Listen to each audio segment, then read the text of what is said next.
Check. Mic testing. All right. Testing 1, 2, 3. Okay.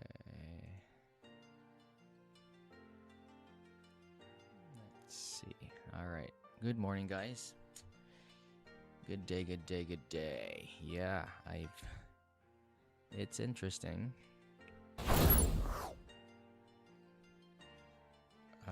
I've got these new sort of like transitions. Are you able to hear me? Oh, okay. All right. I heard myself. And a new podcast mic sent by Maono.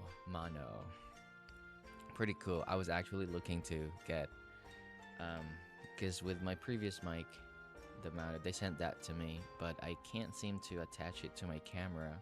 So I can only use it on live streams because it's wireless, but the 3.5 does not support the 3.5 out. So it really clips. It doesn't control the volume. It goes wild. So yeah, this one is the solution to everything, I guess. I'm gonna talk about it later, but yeah, I will keep this video short for you guys. So the purpose of why I'm making this video is I feel like this hobby is long enough and that people have been getting a lot of, I don't know, they're upgrading, and it seems to be like Endgame is a very what do I say? Endgame is a myth. Let's just put it that way. Endgame is a myth. Would you agree with that? In a way that like people seem to be, like we don't listen. We just continue because it's a hobby. We have fun with it, It gives us joy. It gives us so much joy that we actually continue to waste our hard-earned cash. That's just the way it is. No one can stop us, even if there are people who say like, "Don't do this, don't buy this." We still go. We still, and just for the freaking thrill of it, we just get thrilled with mailboxes and it's just the whole overall experience of it. Okay, and I know I'm still like I still buy stuff, and so I exactly know how it feels. So anyhow, so my point is, I just want to help you guys how to measure. I know there are already stuff on YouTube, but just really I don't know, like show you how to measure IEMS. Okay. So let me just I have that cool transition over there. You see that?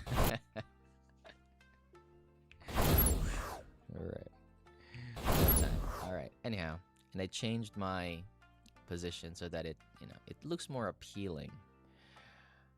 Okay. Anyhow, so you want to go to first you want to buy a coupler, right? 7-Eleven microphone, AliExpress. I bought it in AliExpress.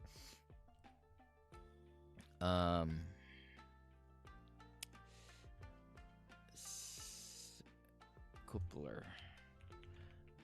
I think you search it this way so that it comes out. There you go.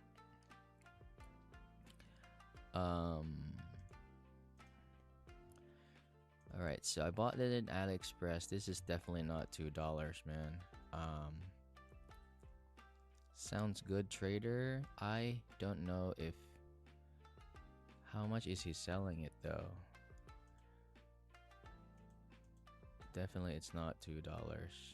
How do you I bought mine for around $70 in Japan at that time. That was like, really, how much is it? Come on, man. How do I? Dude, I'm so okay, this one here. Oh, so you do have a splitter. You can include the splitter. You can buy Yeah, okay, you can buy the splitter. You can also, yeah, you can buy the splitter here, or um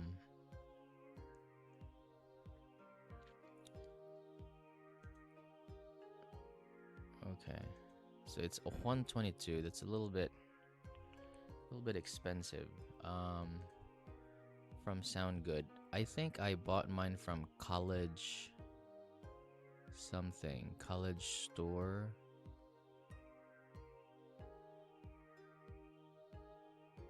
Is it this one though? Let me see. Oh man, Yodi. No, how much is 40 bucks? This is cheap.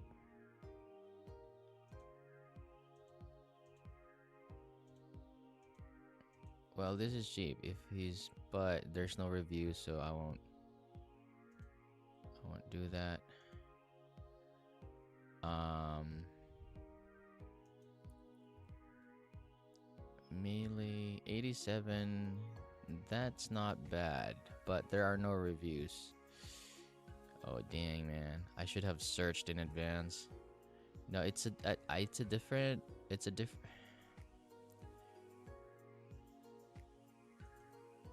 Okay, let's try this. Direct sales. Why is this 263? That's too expensive. Nope. It shouldn't really be expensive, dude. Nah. Let's just search 7-Eleven coupler. Oh no, 7 microphone.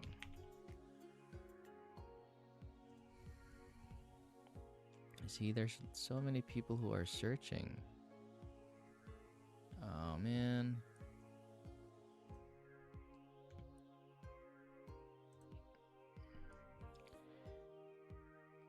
I should have sent anyhow, but no, I wanna keep searching. Or maybe is it because I don't know. Let's check this one here. Oh, I already searched this, right? Melee store. It's different when I search it from my phone, so anyhow, I think there are like someone bought it. Oh, related items. Here it is. Oh, there it is. Oh yeah, it's this one. Precision in ear. So I think it's this one here. Oh, got it. And I think this shop is no, it shouldn't be $17. 105. Yeah, right now it's around like that price.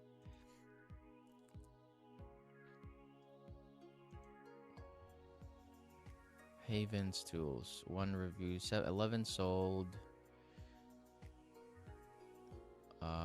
Not bad. This is how much? Yeah, $65. So, yeah, this is fine. $65. Yeah, this is fine. So, around this price. So, you can still buy it around this price because for some, I think it's $100. It's a ripoff. But I bought mine around this price 2-3 years ago. I forgot. But that was in Japan, so might be a little bit. And the dollar too was a little bit cheap. But yeah, this is already good. So you have 11 sold in there. One review. Um,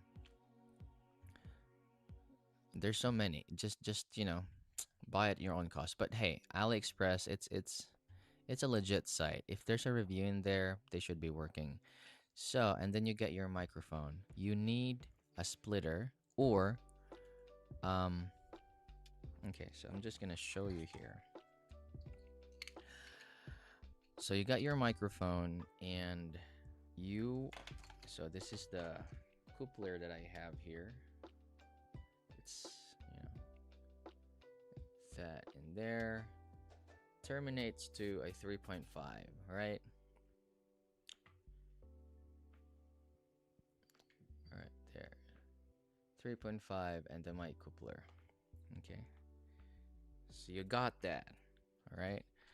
After you have that, you are now going to have a splitter because you're going to attach this 3.5 here, the 3.5 splitter, right? The splitter means like um from the dongle,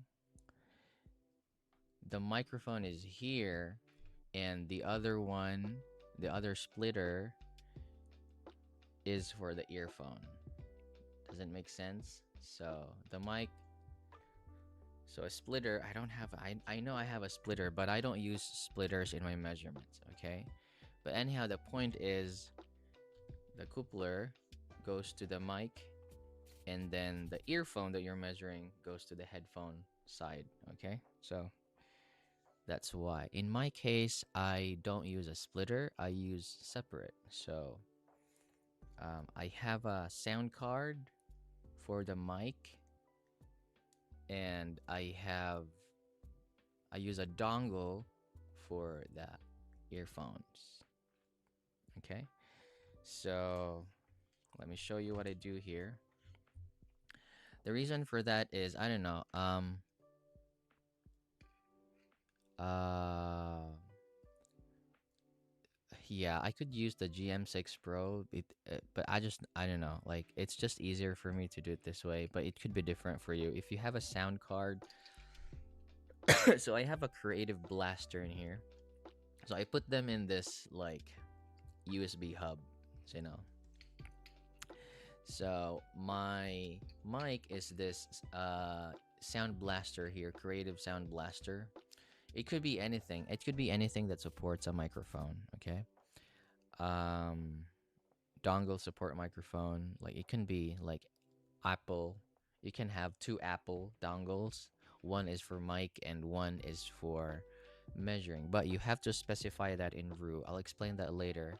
But anyhow, once you figure that out, you have a, if you don't want to do it separately, then you buy a splitter. It's the cheapest way to go. In my case, I have a sound card, sound blaster, and for my dongle, I have the EPZ TP35. Okay, so you're gonna attach them. Um, and then I go to Room EQ Wizard. You're going to download REW, okay? Or let me help you with that. So it's called Room EQ Wizard. I'm doing this so that sorry about that. There, Room EQ Wizard. Just download that. I'm doing this so that um you can measure your own earphones, man. Like you don't have a say. So for example, you say like the left earpiece is clogged. You feel like it's the volumes are not matching. There's measurement problems. You can't return it unless you prove it, right? This is just a safer way to be in the hobby. It's definitely measuring is not exclusively for reviewers, dude. Like I I proactively I advocate for us. Anyone can do measurements, and it's just a safer way in our future purpose future what's this, purchases. Yeah, Boya mic, yeah, definitely. Yeah, so I forgot one. There was one mic that I almost bought. I forgot. It was Krin was also using that. I forgot.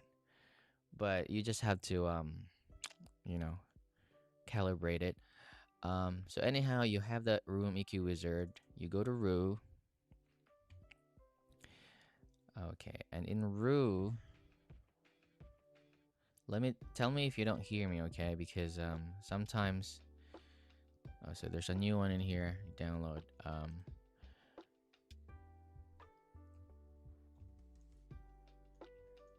All right, so there's no problem with my volume then. All right, so you go to REW.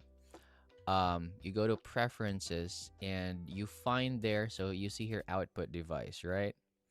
So this one is already has been set. Um, it's been set already because I set that. But if you have a different one, so EXL, TP35, and your input device, your microphone, it's my Sound Blaster. You just find that, okay? And you can follow this settings here. This is just, I forgot. I probably just followed it from someone. speaker L plus R, buffer 32K, sweep level 12, um, microphone L. Just follow what you see here, I guess. But before you can start measuring, but I think it's better if you also calibrate. Okay, what I mean by that is you're going to make a loop, because again, every dongle, you'll be surprised, every dongle measures differently. I mean, most of the dongles now, they're measuring good, but there are sometimes, um how do I say, there are, like, the base shelf is not as clean, some treble is well extended. So in my case, the EPZ TP35 measures pretty linearly. Like, it has fuller bass, very good. At least it's good looking. I'm gonna show that later. Um, but anyhow, you also need a 3.5 to 3.5. Okay.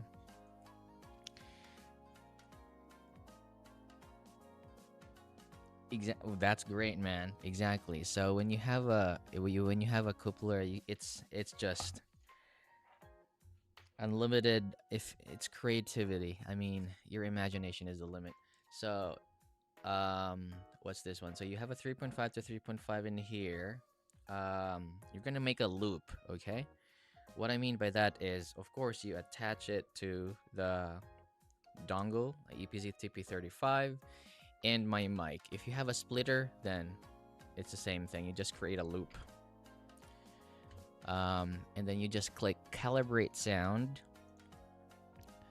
and just next.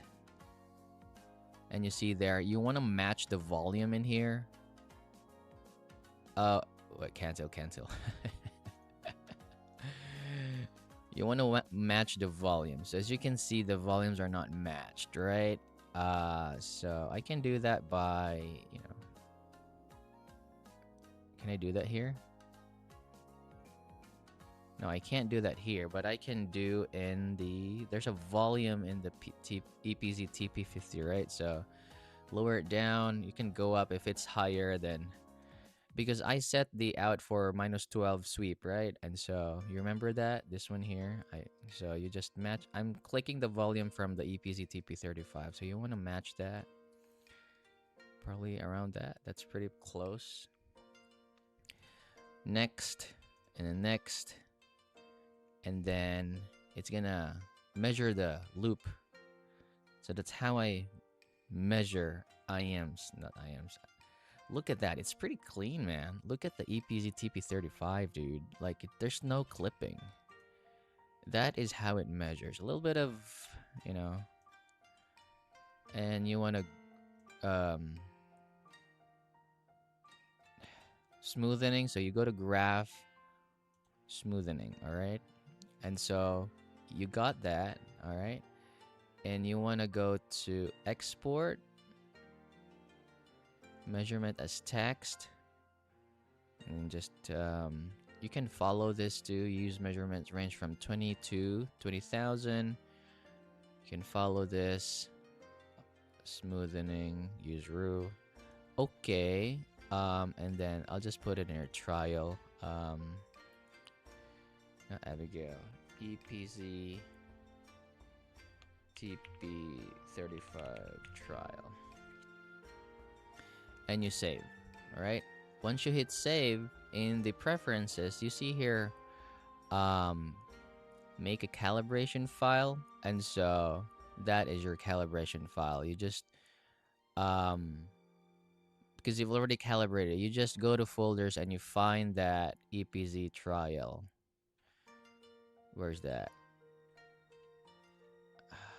God, there you go. So you click that and you have your EPZ calibration. Okay, and so you're ready to go. You are ready to go because you've already set the how you're, you know what? And okay, let me tell you, different dongles will measure IMs a little bit differently. So this one here is pretty linear. If I have a dongle that measures a little bit low here, there are, yeah. and it's gonna reflect that in the IEMS, and that's why measurements are really not. They're not okay. I'm gonna show you something. Okay, so I recently measured my cadenza 12. Okay, and I want to remeasure it because, like, look at, I don't know what's going on, but it has this weird something going on in there. Um, you can't probably see that, but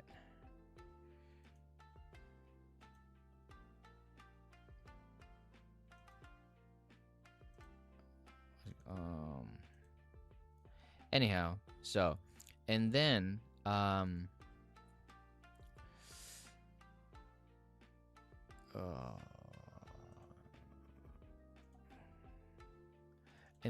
uh, is it in trial? Did I put it in trial? So I measured again the cadenza using a different dongle, and let's sure, right? And I'll show you like different dongles. Oh man, let's sure. Is it this one though? No, it's not this one. Where did I okay, probably here. Oh, there it is. Ah, man. Oh, okay, this. Look at that. It's very different. Very, very different.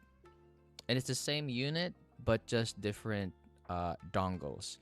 I think the first one I measure it using the Creative Sound Blaster because it has a very high impedance. And so impedance matters, and that's why, say for example, um tube amps, they have very high impedance, right? Like more than, I think more than 1 ohm. Don't quote me on this, okay? I'm not so technical with those stuff. But usually they say that, like tube amps become warmer, right? And the reason for that is it's either increases the bass because of the impedance, right? So we all know impedance increases the bass, or look at that, it just decreased the treble. And so, because again, impedance behaves differently in different. It's all about voltage, man. Like making IEMs, it's all about voltage. And your capacitors and resistors react differently to different impedances and voltages. And so, if you have a different impedance on your source, technically you're changing the tuning of your IEMs. Not much with dynamic drivers, but if you have a crossover in there, it's going to affect something. Perfect, man. Yeah, yeah, definitely. But just proving a point here that it's good to start when you start measuring stuff. It's good to start using a dongle or a source that is pretty linear. That's just my point in there. This one's pretty linear, and you know what? I'm actually going to start using. I don't know, man. Um, I'm gonna show you octaves response. Octave. Where's octave? What's the nice HEK octave?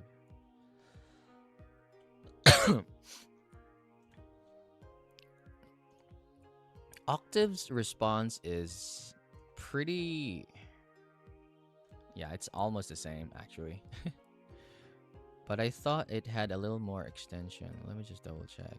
No, it's not. It's about the same, I guess. I don't know. Let me. Yeah, it's about the same. I'm still doing the EP35 EP. Do I do it? No, no, no, no. Anyhow, look at that octave here. It's like, it's wiggly in like we can't hear these frequencies anyway. But I just proving a point that, when I measured octave, it measures like this. It's ESS, by the way. It measures like it seems unstable, right, in the lower frequencies. Usually the frequency we can hear, I don't know, like below 10. But hey, like it has to reflect something when we measure and when we listen. So that's why I don't want to use that octave. So EPZ35 is pretty clean. GM6 Pro also is pretty neat. I used to measure with JM6 Pro.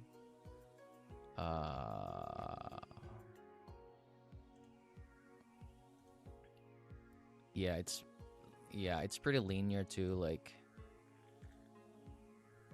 but it's fuller in the base. As you can see there, it's much like it. There's a little bit more coloration with the JM6, and it also cuts a little bit too early, and which also proves to the sound of the JM6 is actually a little bit warmer. It doesn't feel as airy, if that makes sense. I don't know. I could be making this up, but hey, all of this measurements from the dongles reflect sometimes like, you know, the IEMS measurements with them, they're gonna be a little bit bassier, like 1 or 2 dB bassier, and a little bit of, you know, like an early cut in the upper frequencies. But anyhow, let's just remove this one here.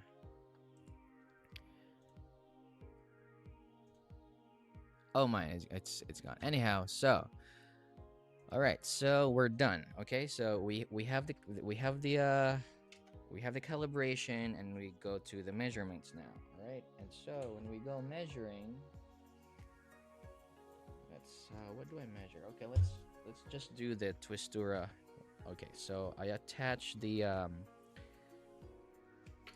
my mic to the microphone, of course, and this one here, I have the twistura to the source, the PTP35. I like using foam tips. You wanna, it's really up to you.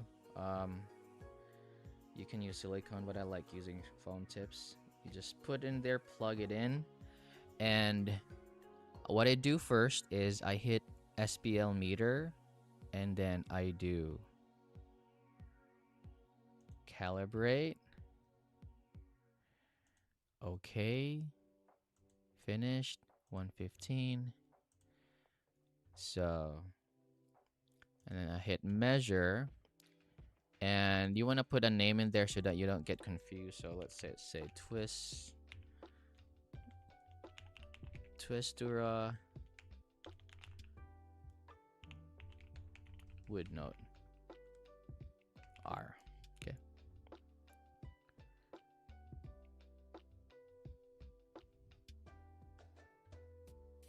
Wait, are you seeing this?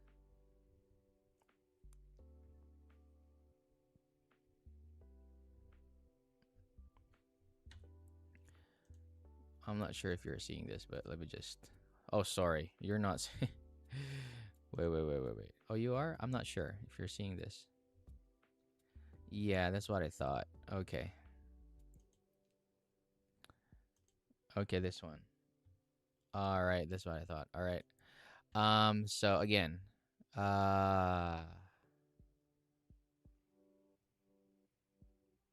okay, you can see it now. All right. So again, what I did is so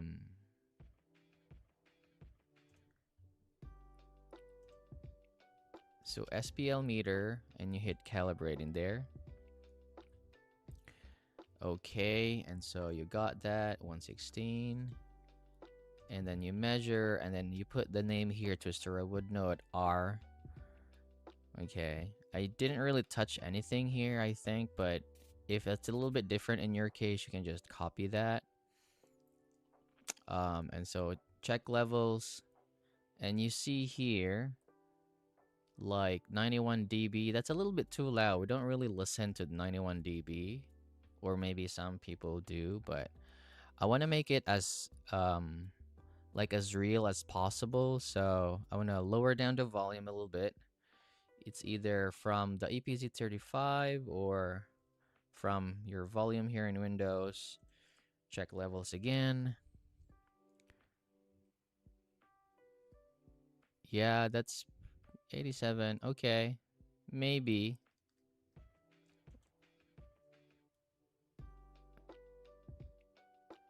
84. Yeah, okay, that's pretty fine. It sometimes it depends, but yeah. Anyhow, let's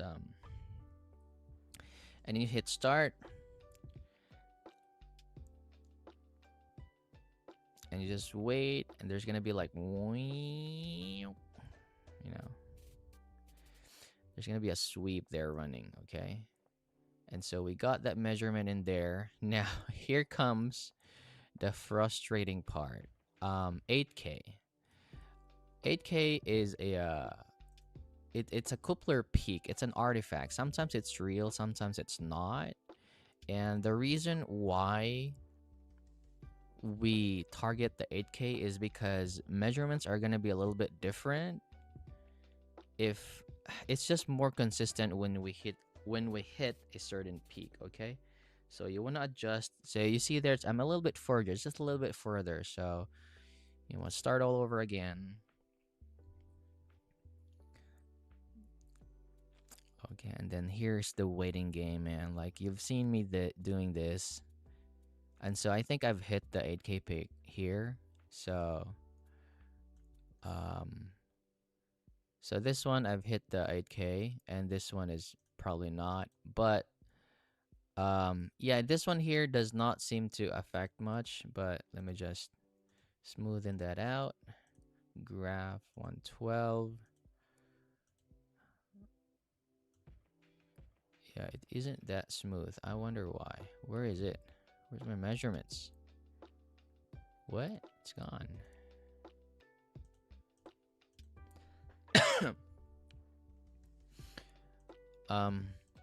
It's probably because of, let me just restart that. Okay. It's probably because of the I ruined the calibration. Okay, so I got the right calibration in there. Calibrate.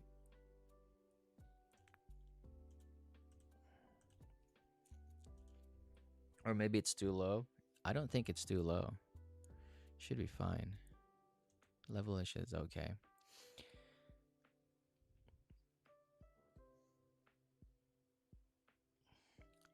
I have not. I know that, but I have not. There we go. So it's much cleaner now. You can hit, and then that's it. This is pretty good. This is pretty dang good earphone actually. That's Rowood Note, and so you want to do it in both. Okay, so um, you want to measure the right and the left. Because of course, this is your purchase, right? You want to know, you want to prove to the company that hey, there is an imbalance with my, with my unit. So you want to hit save, and then you want to hit export as text, and you want to, copy, just copy this one here, and put there, twist, Tura, wood note, R. Okay, this R is important, so you want to put there R. All right, and okay, for the sake of science, I'm just gonna measure again the left side.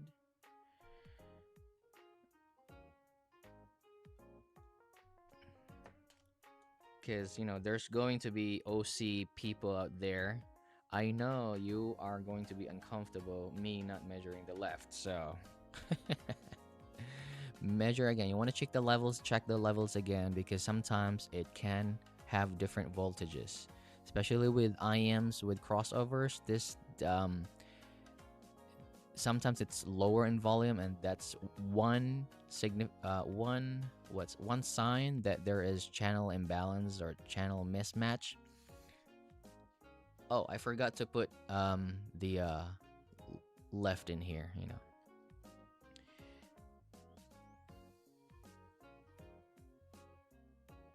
Okay, so I hit it one time. Oh, one shot. Wow. One shot at 8K. There we go. So that's what it looks like. There's a little bit of offshoot in there, right? And so a little bit of offshooting, that's why it creates this little bit of imbalance. So you want to export and Twistura would note left. Okay, because you said right and you want to do left right there. Okay, and so you're done. Unless you want to do squig, then you have to contact Mark, Ryan Super Reviews. But at least you now have a measurement. How do you put this on squig? Okay, so you go to squig. Say for example, I don't know, you want to compare your graph to, I mean, you already know if there's channel matching. You just go to all SPL and you see there, what, there, that it's acceptable, you know, like just 0.05 dB or something. So you have a good unit in there. If not, then screenshot, send to the vendor that you have channel imbalance. If you want to compare your graph to other sets, so for example, and for me, you want to go to equalizer and upload FR. And where's that? Depends where you saved it. So trial and twistura, right? Twistura. There we go. R. And woo, yay. I got the R. That's how it's graphed. And you want to check the left one too. L. Oh, yay. All right. So, yeah, that's how it looks like in there. So yeah, that is how you measure IEMS. That's how you do it. Sorry about that. Sigura lol.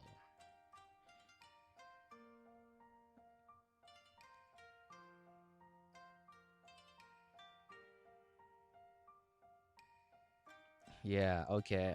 I'm reading your Sonata.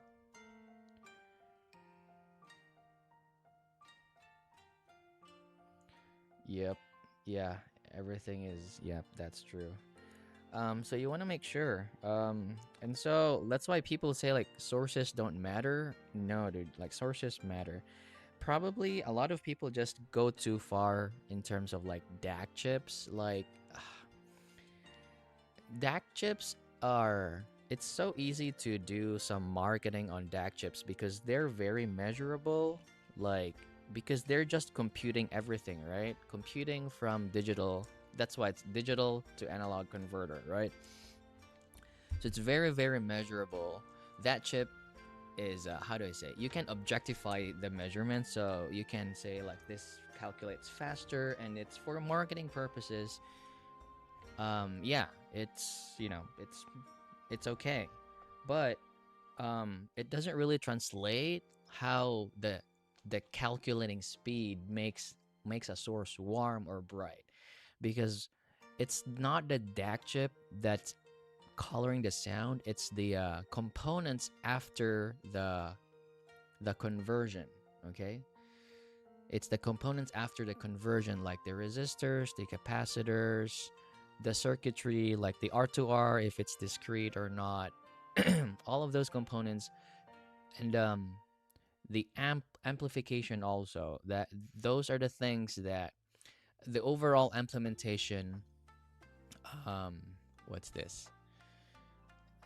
It's not the DAC chip. It's, for me, it's not the DAC chip, and I feel like people have like a misunderstanding about like AKM DAC chip and ESS DAC chip, and ESS is like brighter and AKM is this one.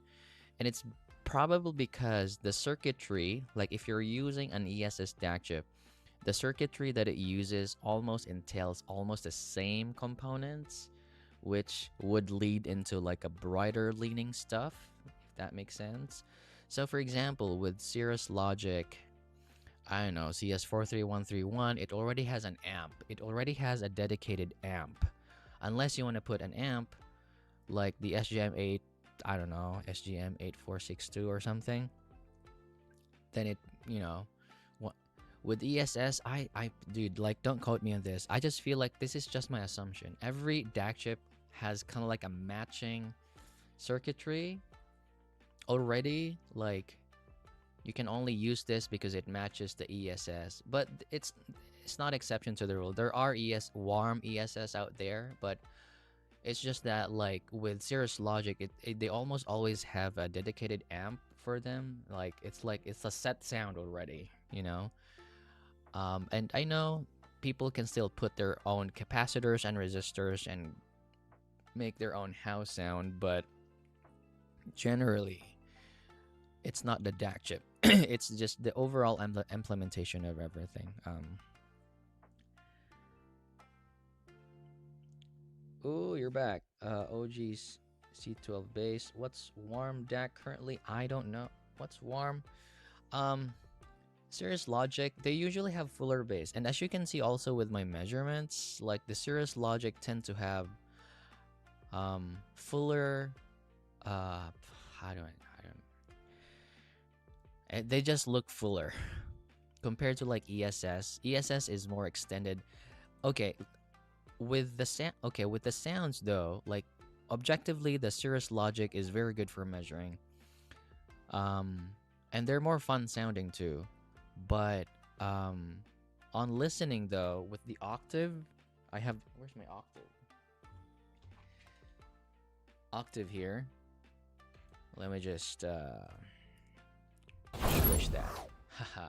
So with my octave here, I feel like the treble is more correct on the octave, although it's not as the bass is not as impactful as Cirrus Logic bass, but I feel like the octaves it's a little bit bright leaning. It's not even bright leaning. It's probably because the bass is not so well defined, and so the treble there's a little bit of prominence in the treble, but um it sounds more correct. The treble sounds more realistic, I should say, with ESS. And I've noticed that with my channeling. I mean, I've used my channeling for the longest, actually, with all of my sources. It's channeling M3X, and I've always liked its treble presentation. It's especially paired with ESTs. They very natural sounding. Do we have to calibrate the coupler after receiving it? No, you, yeah, sometimes you can calibrate the coupler.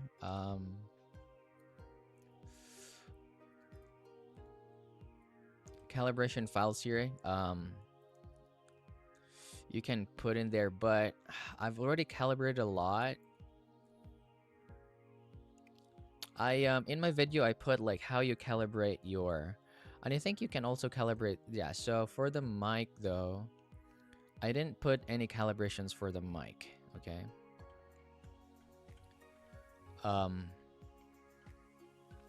Because I think I tried one and there's really not a lot of difference. Yeah, like the calibration files, no, that's not really not a lot of difference. The difference is on the this the dongle. You have to calibrate the dongle, so not the mic.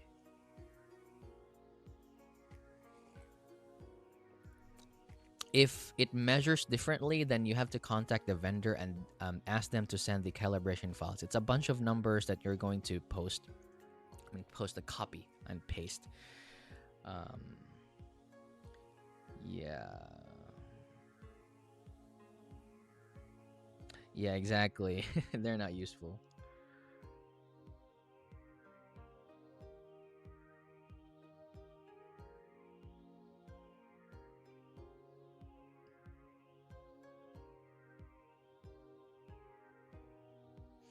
Yeah, that could be the case. I mean, we're really limited with because we're only having REW for everything. Like it cannot. It's just one. How do I say? It's just one way of looking at stuff. And for God's sake, this is like a donation application, right? Like, their development depends on our donation. So, you know what I mean? Like, if we want some development with measuring, I don't know if there's even a company doing that. I know there are like expensive companies selling microphones, but they're proprietary and they own that. They don't want to sell it. So, we only have REW, and that's only one way of like there's only one lens of looking at stuff, and I know there are a lot of things that we're not able to capture. So yeah, we can't capture everything, but like we can make use of what we have. I don't know. So again, the purpose of this one here, like for us guys, like I know like the what's this, the hobby has been like it started after COVID. Maybe people thought like, oh, I'm gonna buy earphones because I'm stuck at home, and from there I guess like a lot of people have, enter the hobby and buying stuff. And if you want to continue doing this, it's just, I think, better to get microphones and measure so that you can. There's QC all around, man. QC all around. And if you tell the, like, you just have a leverage if you're able to give objective data to the vendor, like, hey, I have bad channel matching. So, and for reviewers too, like if you want to review in the future, it's also a good way to let the vendor know that you're having like screwed up measurements. I did that with the FIO, like with my FIO, the first FIO that FIO FP13, the planar. For a while, let me just change the battery here.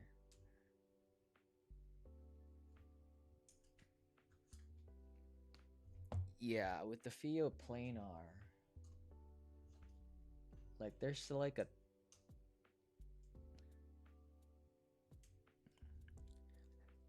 I think there's like 10 dB difference in left and right channels.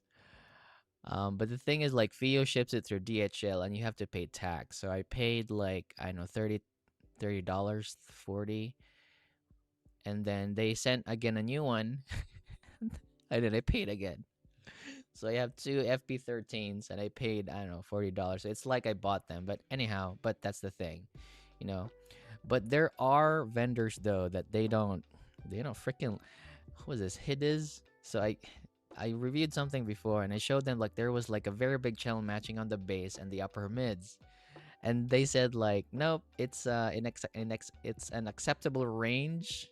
I don't know if you know the story. They said like it's an acceptable range, and because they said they reached out to the engineers and they said it's an acceptable range for like QC or something. Like, no, this the bass had a different bass shelf. Basically, it's a problem with filters. So I feel like the vent had a different filter and the nozzles had a different filter too. So they didn't want to send me the new product, but they kept bugging me. I said like, I don't want to review this because I can't review this. It's like two different sounding earphones, but they kept bugging me. And you know what I did? I ended up reviewing both left and right channels. They got pissed off, man. They banned me.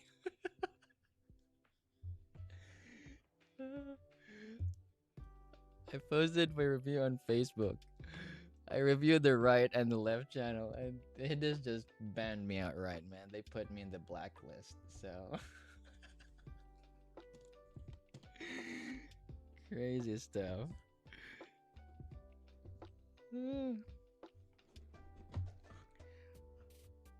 Oh, listener, is that you?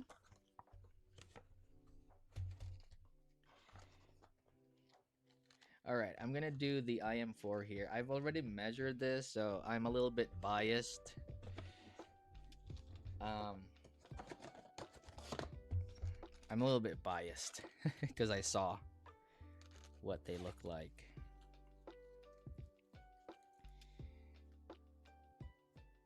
Yeah, man, it's crazy. That was funny.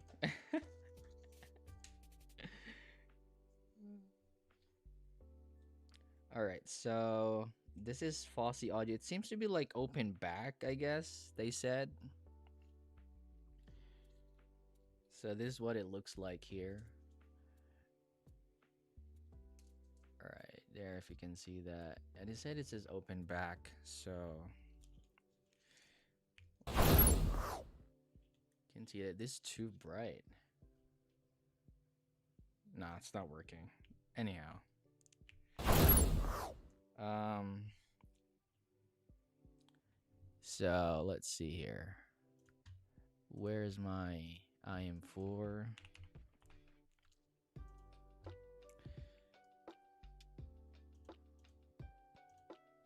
There we go. So pretty, I don't know. It looks like a driver without filters. That's what I thought. Like, but still, you know what? Like, there are still a lot of companies in China that they tune by ear. But that's always been the case before. Like, they just tune by ear. Um, But it's really just the movement right now with people reviewing, and Crin and Squig and Mark. Like, Crin and Mark really shaped the industry in ways we never imagined. Like, before, measurements were only exclusive to the makers, like, and we just believe them, and they're selling stuff for like more than $1,000, and you just tell them like, this is what I like, say for example, if I want to make I don't know, like, or I want to order, say, custom in ears for stage use, and you just say like, yeah, I'm a bassist, and you don't really know how it measures. But hey, being a musician is totally different because we don't really care what the tonality is. We just care if it works. That's it. We notice timbre inaccuracies, but it's the least of the concern on stage. Really, it's really the seal that's important, and the clarity and a little bit of separation. Impedance is important too because sometimes, well, I mean, like, there's gonna be no more volume wars anyway if you're using IEMs, because there's gonna be one guy sitting there mixing everything. But yeah,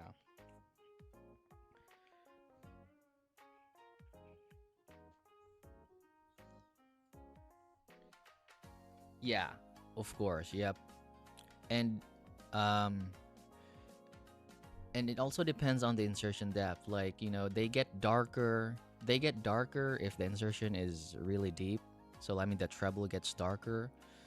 So a good example would be, I know there's just many examples out there that with universal fit, they are brighter in the treble, but with custom molds in place, they are going to sound a little bit darker because of just the physics of it.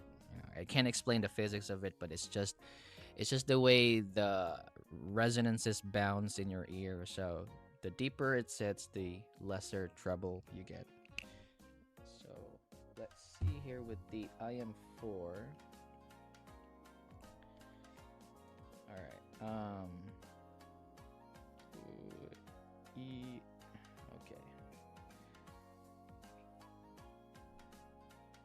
Okay. Let's start with again, Matchbox 20 Unwell.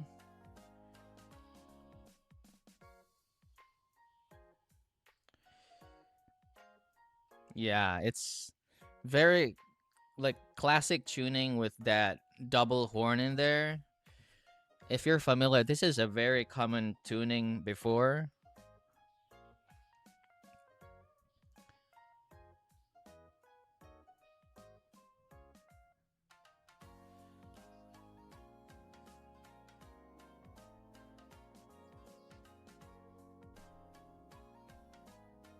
Yeah. How much is this, by the way? Fosi audio.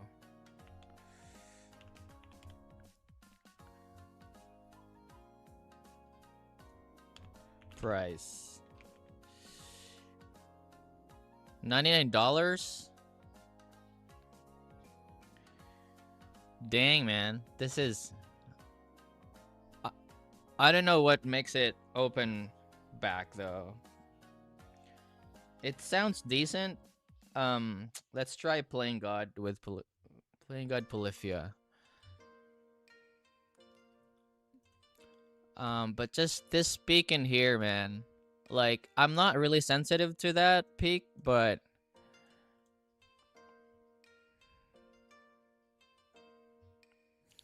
yeah, very typical old tuning style, like that double horn in there.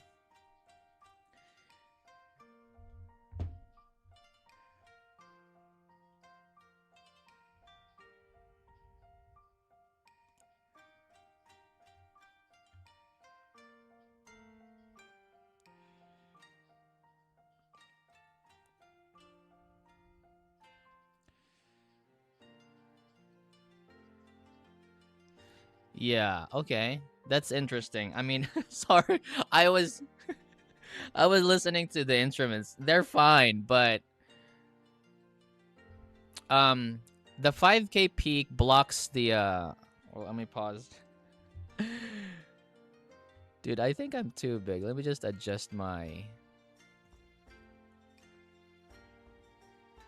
yeah, that's probably better.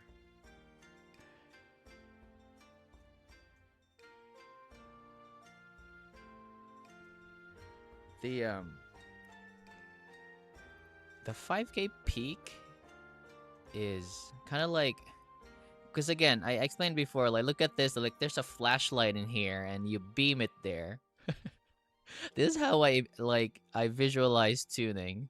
So there's a big flashlight in here beaming everything in there and you're going to see that the um the 5K peak in here would mask the details, and so that's what it's doing. So it sometimes it's helpful if there are like rugged peaks in there and it masks, but the boost in clarity can help with detail retrieval, but at the same time it's, you know, like there are pros and cons to it. A lot of companies do this one here, like I know, because that's just how, I don't know, like maybe from the old heads, I guess, like a lot of IMs measure like this before. Like TRN, KZ, like even like expensive stuff as well, like they measure like this. Because again, I think they tune by ear and, you know, it's pretty close to like how, you know, like instruments sound okay. There's a little bit of boosted clarity in there, but the cymbals are a little bit, oh no, let me listen to that again. They're not as natural. Let's try The Worst by Polyphia. Bass is okay. Um, let me just put my balance target in there. Look at that. So bass is okay.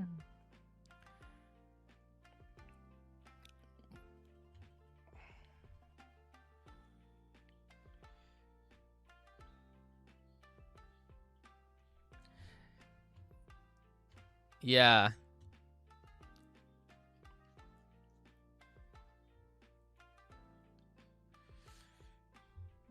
It's definitely an engaging sound, but there's just really too many options around this price range, man. Like even with the like gate, Truth Air gate, like at $30, they're not open back, but they sound better. Oh yeah, I feel that peak in there.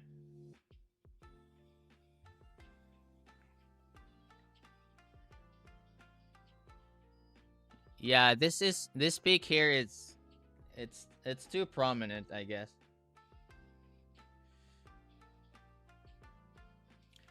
Very good stage depth though. Like I like how the around the like 123 mark, there's gonna be like cymbals hitting in the background in the Worst by Polyphia. It gives you that sense of stage, but I feel like the snares are too intense in here. Hey Ren, did you find what the what track I was playing?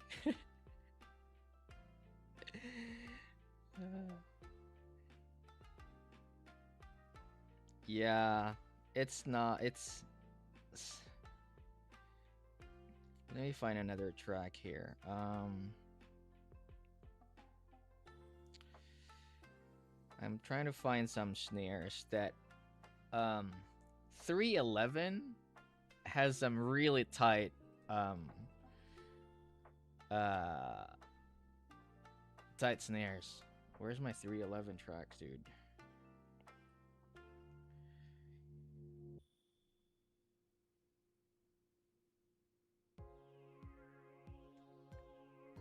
I really like I like their snares, man. Say for example,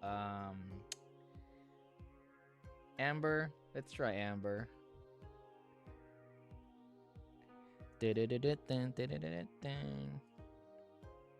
I like how they tune their snares, dude. It's so snappy, but it should be super snappy with this tuning in here. Let's hear that. Rainstorm.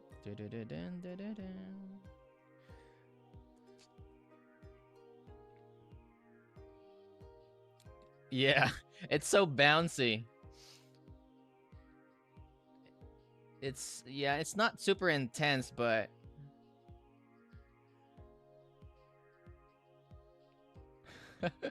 it's very tight. It's like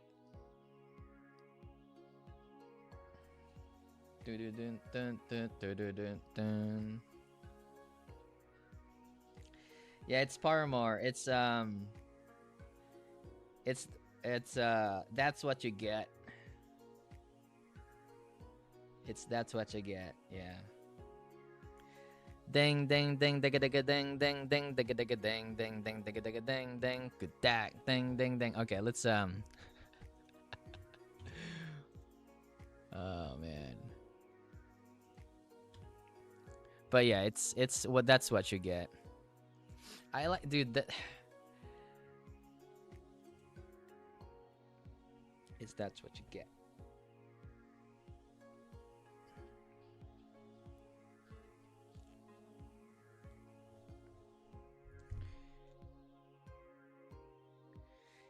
Yeah.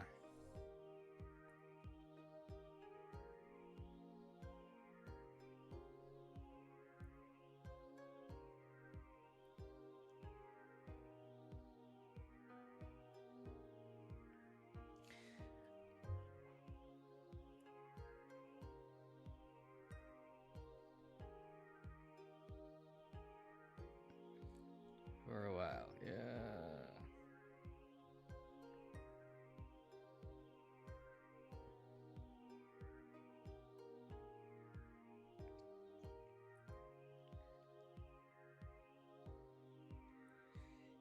That's yep. It is very well recorded though. Um I it's Paramore drums are just really fun. Who's the drummer? Zach Far Zach Faro? Zach Faro? Did I think Zach Faro, yeah.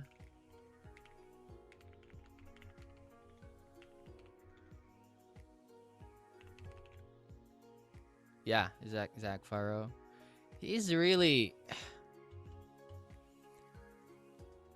I like the way they change signatures because it's like dang dang dang. It's like 6/8 and then you switch to 4/6 and then they go to 4/4 again. It's just so fun.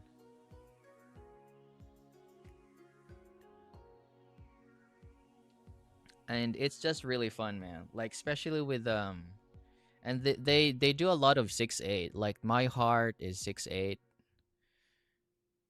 Um but I just like the way I just like the energy. It's so fun to cover their songs. Especially with that's what you get. It's like in less than 1 minute you cover three time signatures. Like ding ding ding digga digga ding ding ding digga digga ding ding ding digga digga ding ding good that ding ding ding digga digga ding ding ding digga digga ding ding ding digga digga ding ding good that do do do that do do do that do do do that do that.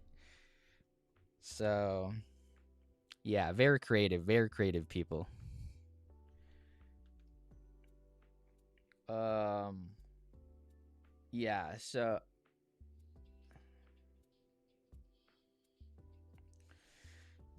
yeah, IM4 is just I don't know, normal. It's a normal it's a normal IM, I guess. I don't know. But the wood note though, this is really interesting. The wood note is let me just show that to you again. The wood note. Wood note is pretty interesting. Um it's like It reminded me of the Aeromotics. It sounds like that, but just a little more fun. That peak in there though can be a little bit more prominent with the wood note. Um, yeah, but if of course if you blast your volumes too loud, I haven't tried the nozzles, but I don't wanna do this like lesser bass plus more prominence there. Silver one almost the same. So for me, the black nozzle is, you know, just the better. It's very, very, very referencey sound, dude. And, like coherence. Is it even close to the Daybreak? I feel it's closer to Daybreak. Yeah, exactly. Look at that. It's, I know, it's very referencey sound for a DD. It's around the same price as a Daybreak. It sounds fuller in the mid bass, so, and that's why with the Daybreak it's like more referencey because they're trying to make it like flatter. But the thing with studio monitors, like if you really want to go like very normal, they don't have that cut in there. I mean, I don't know. I've never heard a studio monitor with a subwoofer. So there's all it's going to be like the linearity of the wood note would probably be more close to natural sound compared to a tuck. I don't know, it's just me. So yeah. Let me just see the price again.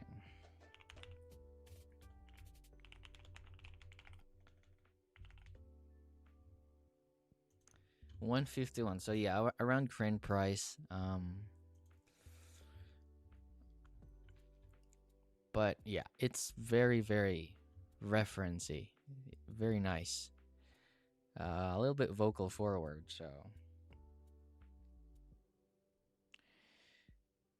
yeah.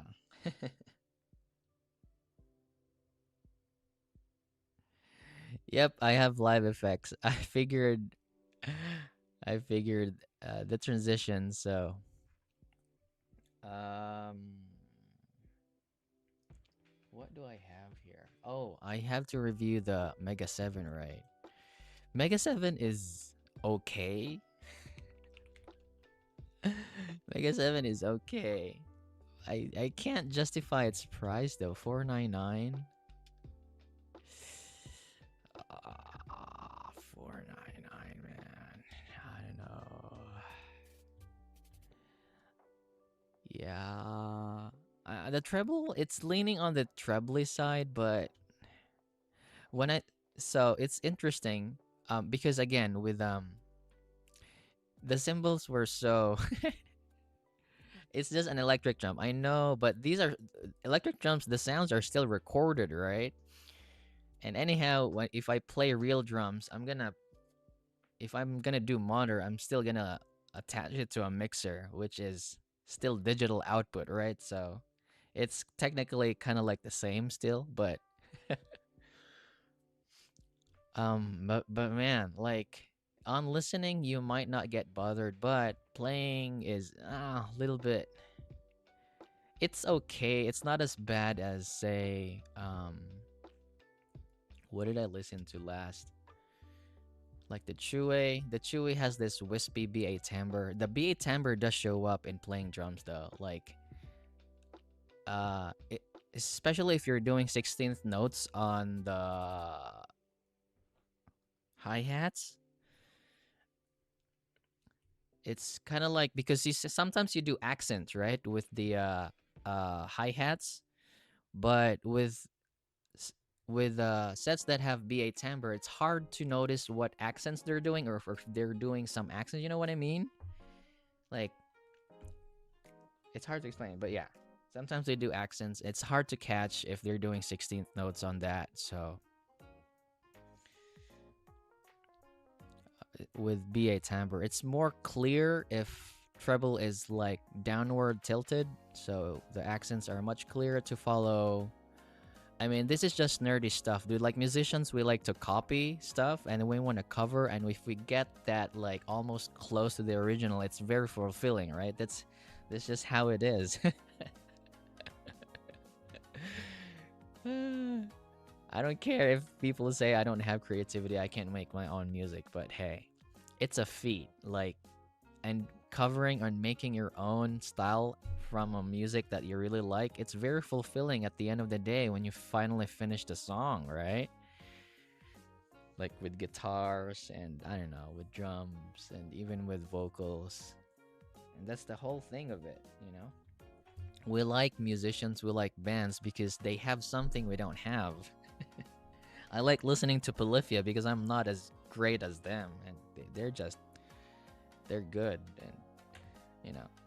And again, I think I explained it before. Like sometimes, like musicians, like you like a band or you like an artist, and listening to earphones makes you admire them more because when you listen to the earphones and when you hear the little nuance that they do, like how did he do that, you know? And it's just amazes you more compared to like before entering into the hobby.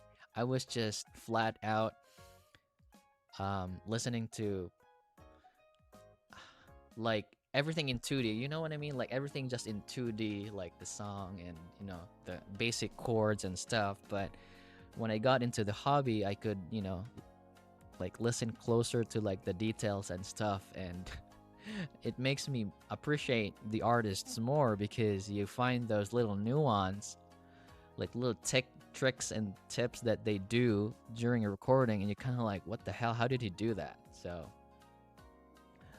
and you also catch people like you kind of like wonder like, did he really do this in one take? And it feels like they they overlaid another recording, say for example, because it's just so impossible. Like if you keep like going to the track, like this is so impossible. How did you do it? This has to be another recording. So those like finer details just makes the treble is okay. They're forward, but you know what? I'm gonna listen to it, but let me just take a piss.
So the thing with the Mega 7 and other stuff is, and I kind of like got this from listener as well, with those like the coffee tips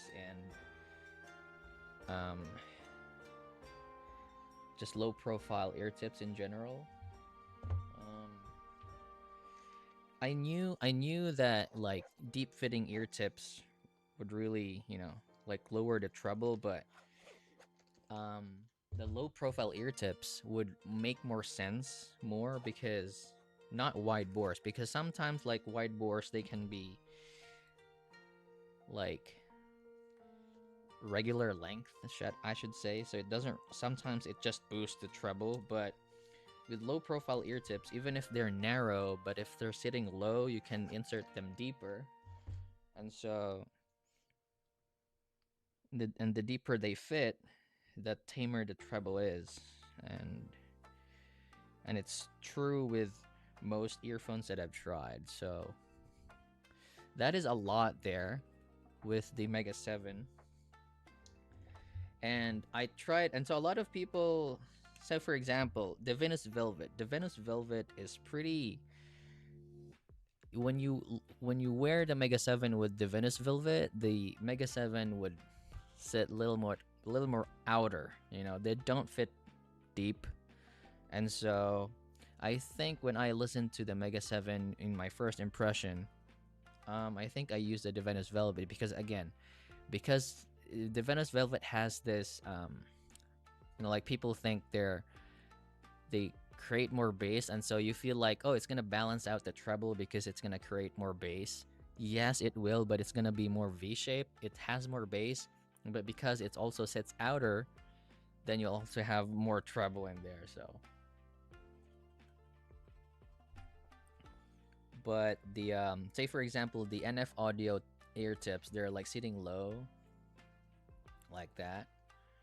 So I don't get a lot. I mean, the treble is still a lot, but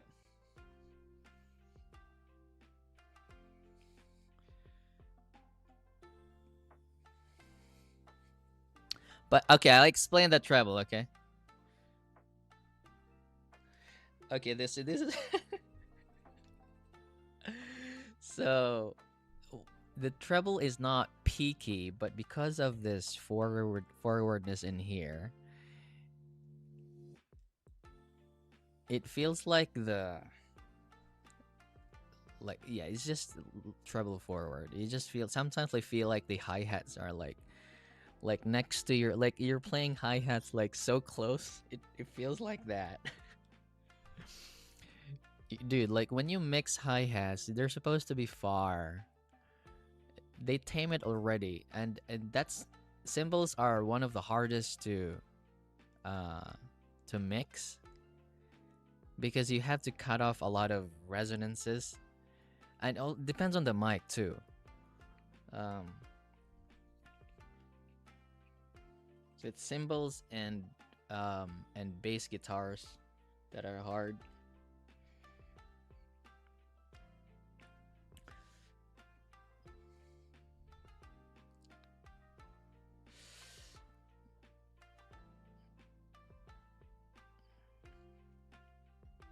Okay, so okay, let me just I think I know where they're coming from here.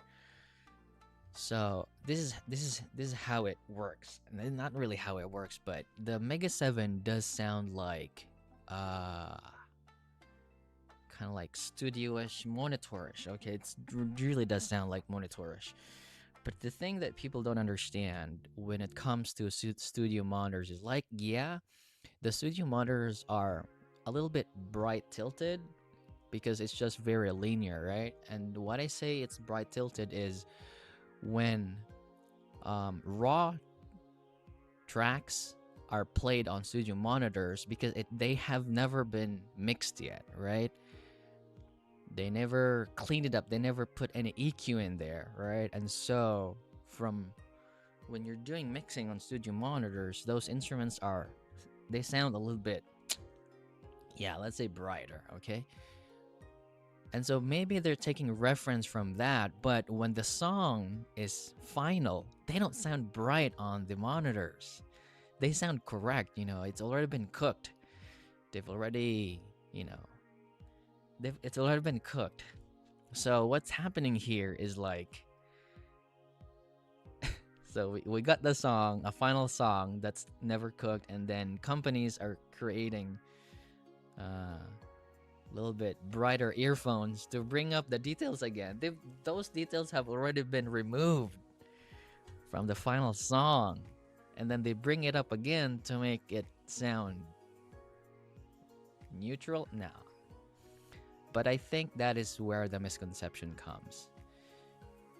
I think this is just my assumption, but that's where the misconception comes. You would know that from like if you've tried mixing before, and you know, you're raw, like the recording, your instruments, they're gonna sound, you know, they sound ass at first. You have to EQ them and you have to put in the right placements.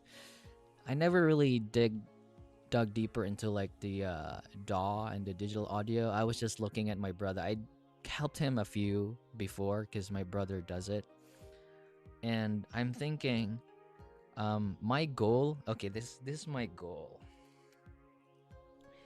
Because right now I have a buddy that I play instruments with, and so we practice it.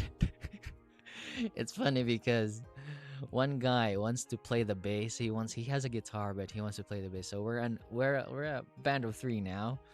So my what I want to do is I want to make music from ground up. We and then we EQ.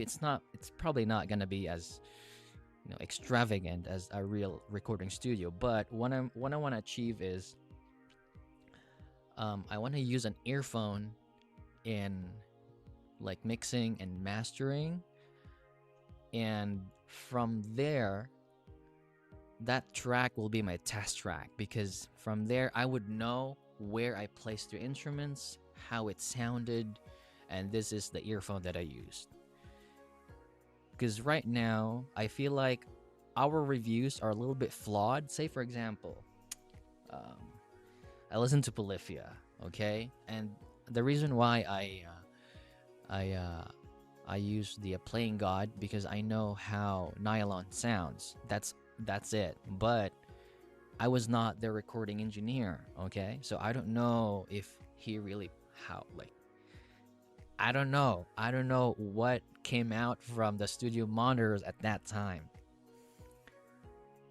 You know what I mean? I know from my reference like this is how a cymbal should sound, but I don't know. We don't know how he recorded it. And so I've told this many times before, the best, not really the best, but the optimal review or a test track would be you start from ground up, you mix your own tracks, you know how it sounds, you mix your own tracks, a specific earphone, let's say, for example, I don't know, Grin Ear Daybreak, you use that to mix. And finally, you're going to use that as test track. And you share it to the public. If you want to know how I felt about the sound, this is my test track. I mixed it, I engineered it. This is how it sounds. And so you have a very, very strong foundation on technicalities, on timbre, because you know, and you use this kind of earphone to do that. So, and yeah, I know a lot of people can do that too. It's just that that's my one of my projects in the future to create a song. Probably, I don't know, maybe use Dunokima 2 as a reference.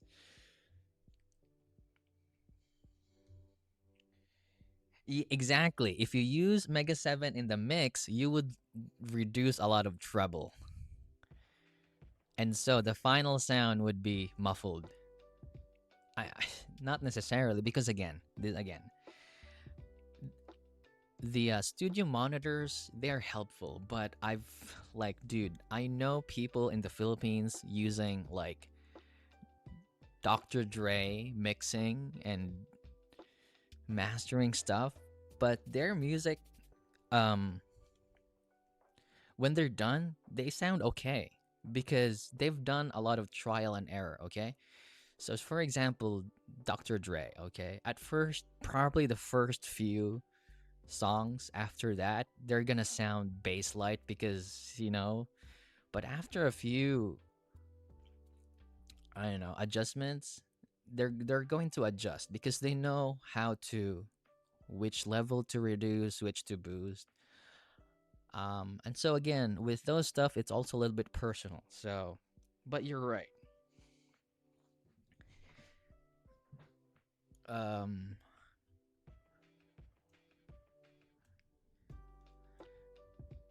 so if I were to use, but yeah, they're just a little bit too forward. I actually have the meta.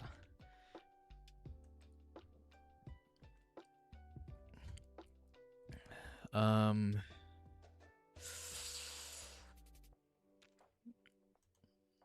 yeah, pretty close actually, but yeah, the meta was a little bit brighter for me actually. I reviewed that like I don't know. Did I even review that? I think I did. I don't know. It was just too. I don't know, and maybe I could have used another ear tip though. I could have reviewed that.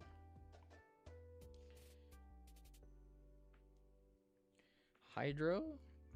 Let's see the graph. I mean, it's really up to you, man. Like whatever you feel is optimal. Yeah, there's it's okay. Yeah, I guess, but I would say if you want to mix, I feel like this is a very close contender though. The wood note,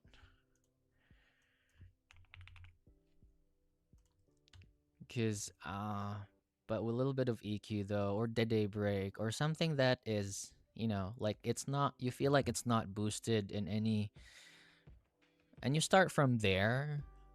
You just start from there. It Any earphone really is okay. I even feel like I may want to use the Kima, because Kima is, yeah, this is Kima. This is what Kima looks like. So a little more relaxed on the gain, and gate is also a little bit. Gate is also okay, but just a little bit more of that in there. The Kima does have a little more relaxed bass. Um, I was actually thinking of Zenith. Also is actually pretty good. Yeah, the Zenith might actually be the. I don't know. Might be the. Uh, Look at. Yeah, I mean, this is just based off of my target, okay? But look at that, dude. Like, and it's just done. It's just the 8K peak and done. So a little bit bait. Let me just try the Zenith again. Is my Zenith here?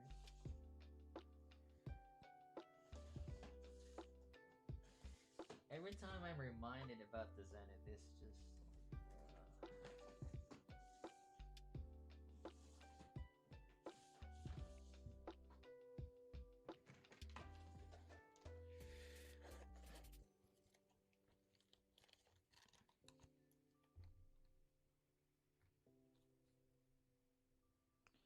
Would you buy 50 more for the Rockies? What do you mean 50 more? Oh, $50 more? I mean, it's.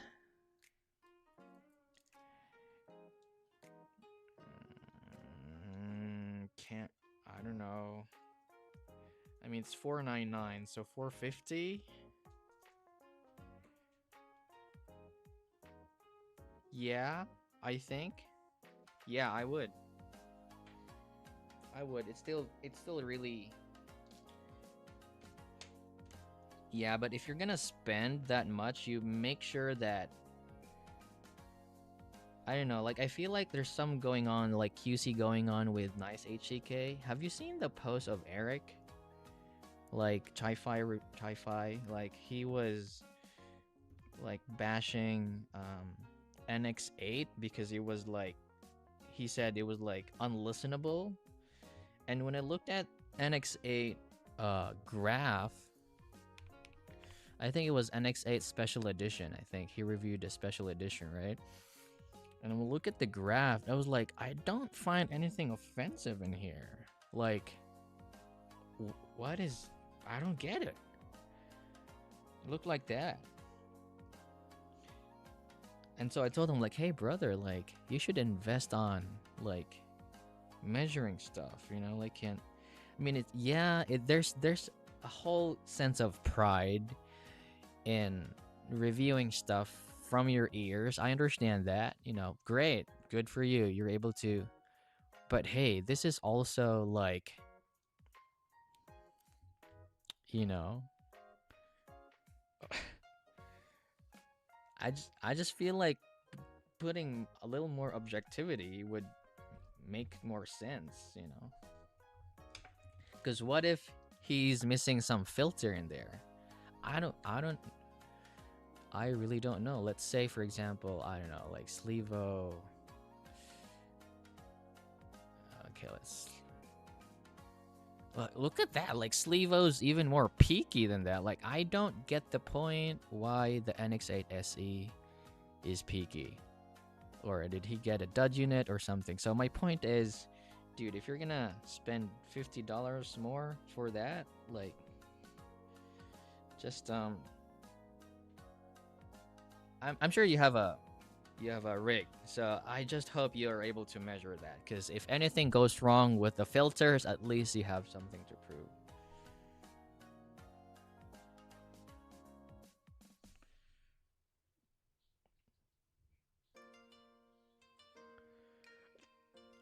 Dude, the KZ is so good, man.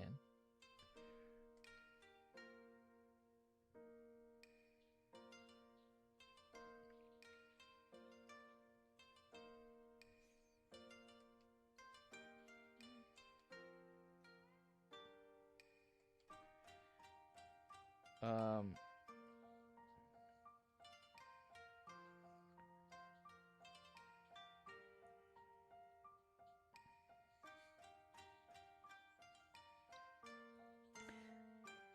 it's really just anything, really.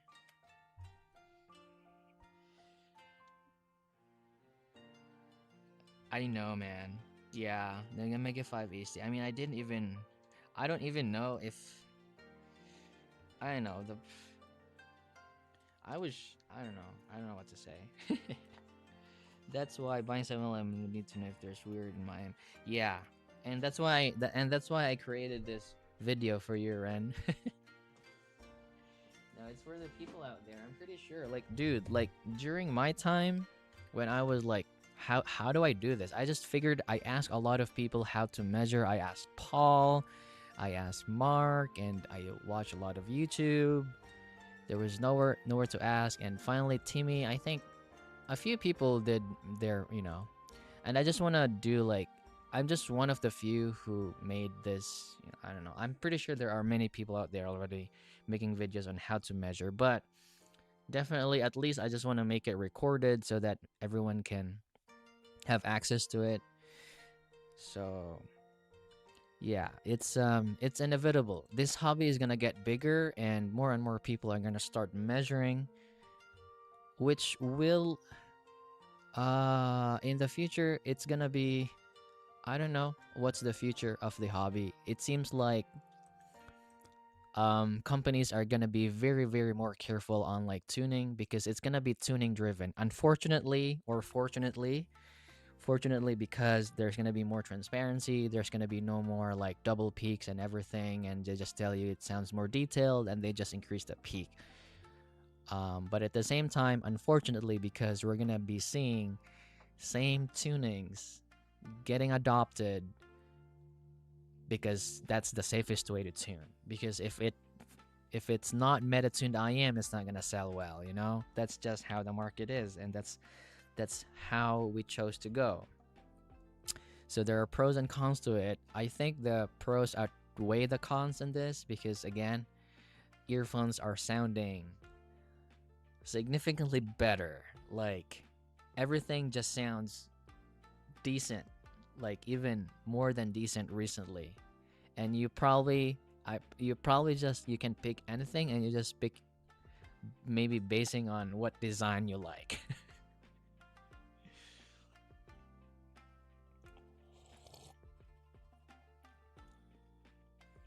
If you buy Endgame, you will not need to buy anything else and worry about QC. Really? Um, I don't know about that. Yeah, we're also, you know what? There's also that. I don't know. There's that fear. Not really fear. I don't call it a fear, but I feel like there is like we could probably go end game, but there's that fear of like when you're out of the end game, dude. This is already part of yourself. This is already part of your. You're already part in this community, and there's a fear that like when you reach end game, you're gonna leave your friends. You're gonna leave your end game. That's maybe the fear in it. I don't know.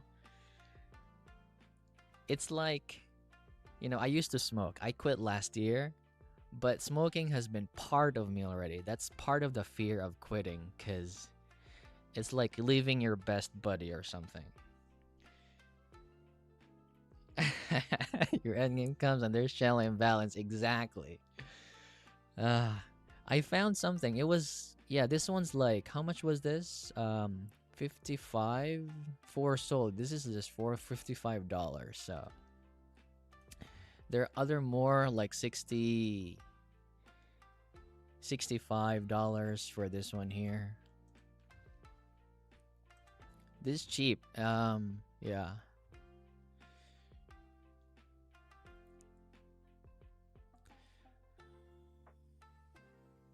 There are many. I think this seller here, Haven. Oh, okay. Sorry.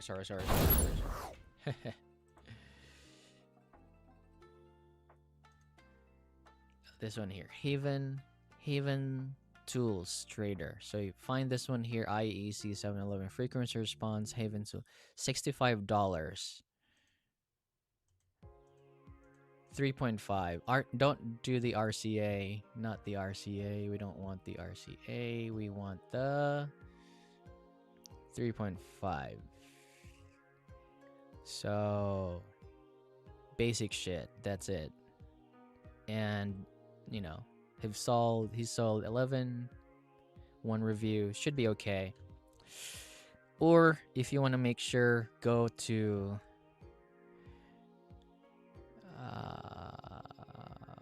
who sold a lot though? I'm pretty sure there are. Dude, I think the one that it's gone, man. Like he's selling it for $100. No, that's a ripoff.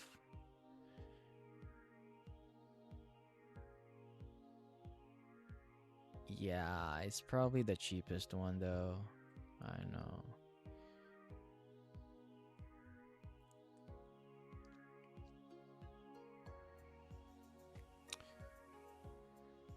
I bought it from college store or something, if I remember correctly. College, I don't know who. Maybe he's gone, but yeah, looks like this is the college store or something, but looks like this is the cheapest here from Haven Tools. So oh, Diva QC. Oh man, yeah, I remember that. Let's get the Diva. I've heard the Diva. Diva's actually nice. Dude, Timmy, he has a lot of TOTLs. Yeah. He's got a lot and he paid it his own cash. Crazy guy. That's how he is into the hobby. Yeah, he bought the I think he bought the Annihilator, QDC, Anole VX, and other stuff. Edition Viento, stuff like that. So he's got a lot. So yeah. And I think he bought almost all of the I don't know, maybe he got a discount. But I think he bought a lot from Pocket. And I don't think he's buying a lot now because he's got a baby boy. Yep. So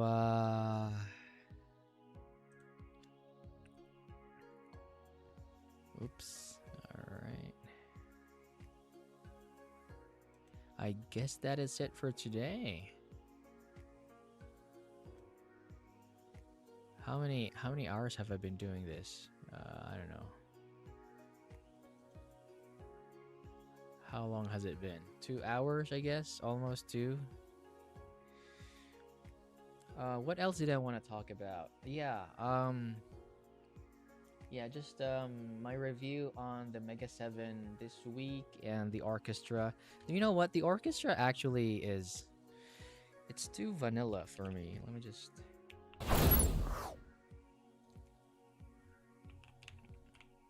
Orchestra 2. It's okay. Yeah. the bass does not really reflect it much. Maybe because it's a BA bass.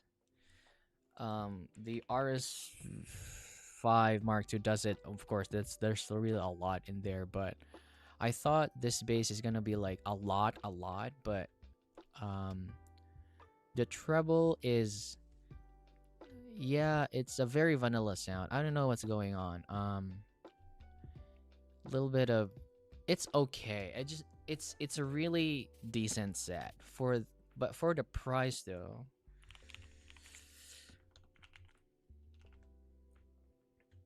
349. I don't know, man. I can't find like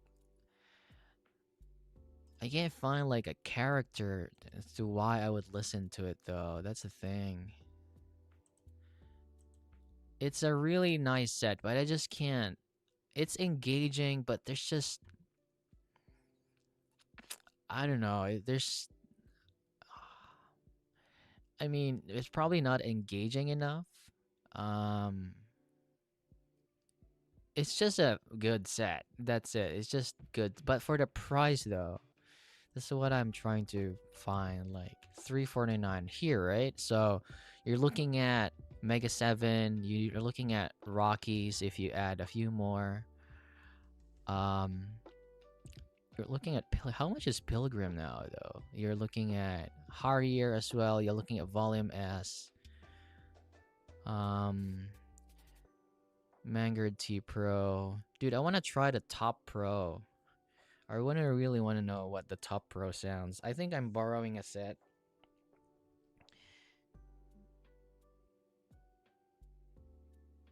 Yeah, I know. The Hype 4 is pretty good. I've heard the Hype 4. It's very good. It's one of those IMs that is very well extended.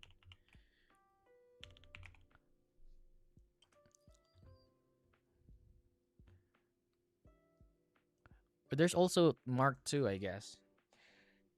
Mega 7 is okay, but for 499, I don't know. Yeah. So it's in my rack, I don't know. It's like it's like Horizon, but less brighter than the Horizon, the Mega 7. I'm gonna release my video later anyway. Oh, where's the? Ooh, yeah, it's like really Horizon in there. And Horizon is much cheaper too. Personally though, I would choose the 142. Yeah, I would choose the 142. Like if you want to go all colored, then just, I don't know, just,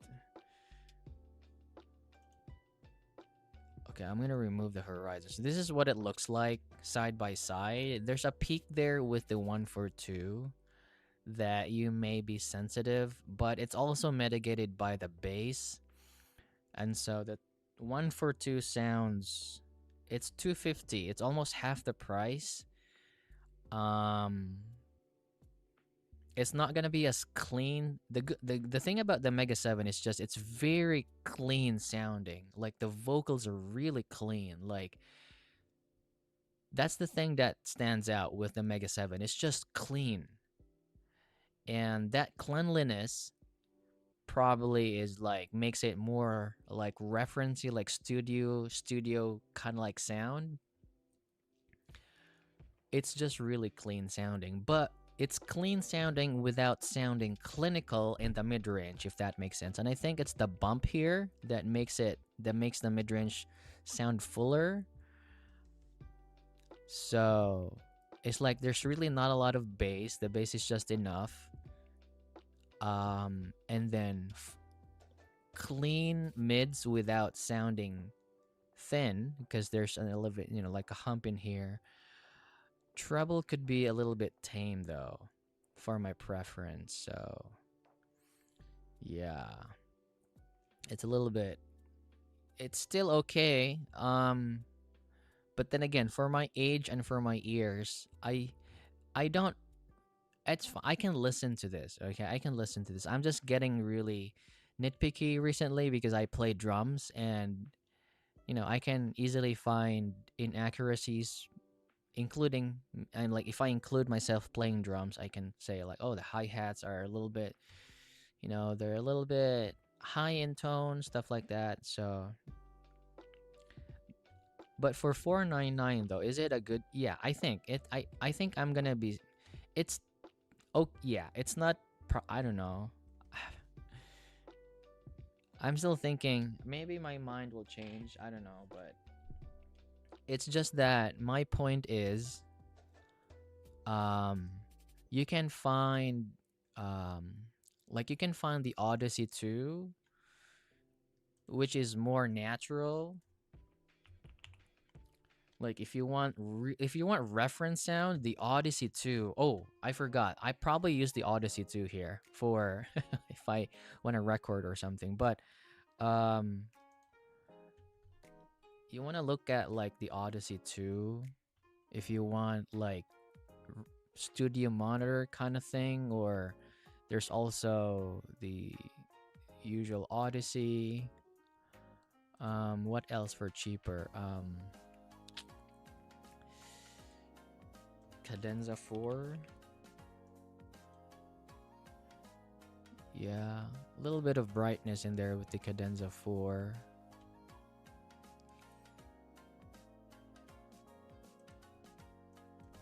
You can go pure too. Pure or Hexa. Dude, Hexa is still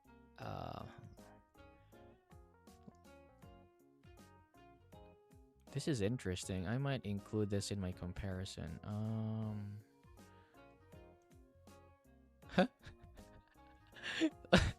Okay, wait. Let me just compare both, okay?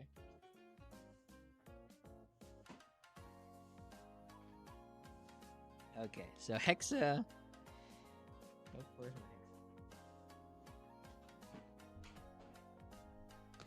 Hexa. Is this the Hexa? No, it's the pure. What the hell is my Hexa?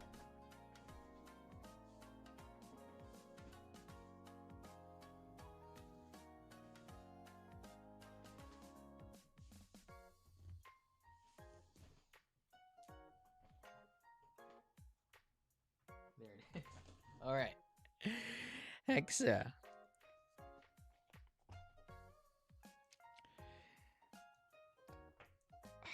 Do you really need to go that far for the Mega 7 or just get Hexa?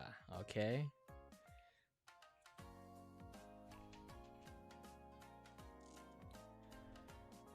Now, I know a lot of, like, drivers count. Do you think drivers count? Let's see. I'm gonna be as honest as possible here, okay? I'm gonna have my own biases, but okay, I wanna listen to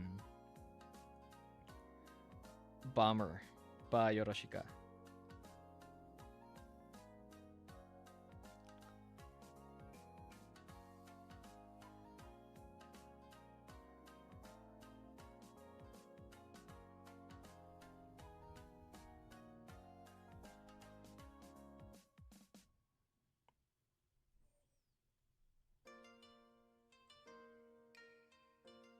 It's okay, so far it's very clean sounding with the Hexa right now.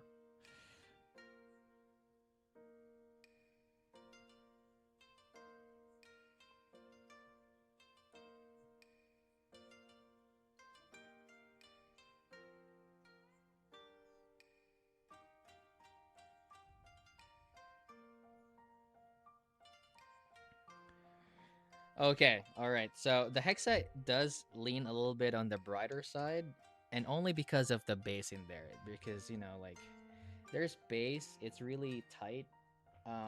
But just because, um, where did I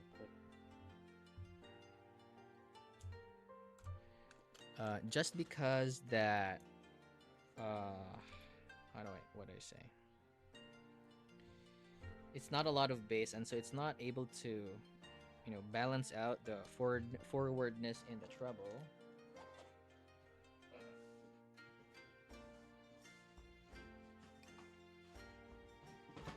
But anyhow, I am going to demystify price range, driver count. Because for me, the Hexa here, looking at the graphs for both, I think the Hexa would be more, you know, I don't know, like smooth looking. It's looking way better. Okay, but let's find out here.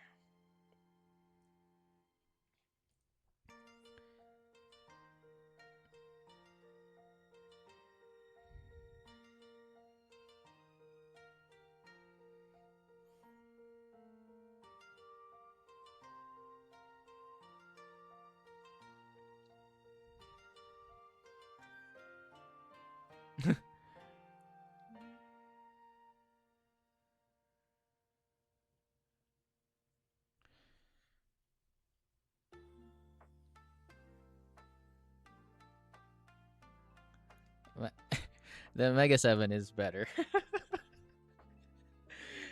It's okay.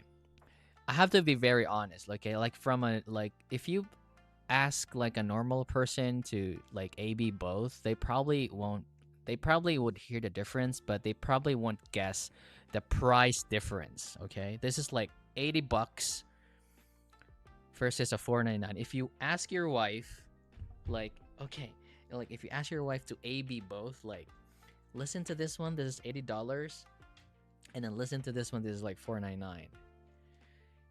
Your wife would probably think you're stupid. Why you would pay 499 when it's very close to an 80 buck IM? Dude, I'm gonna tell, I would be like, even now, it doesn't make sense why I would pay 499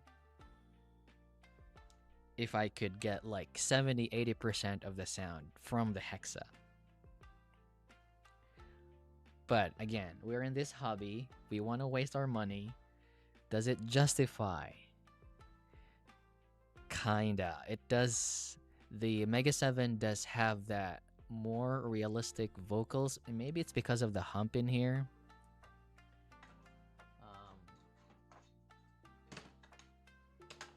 I'm running out of battery. Let me just turn this off real quick.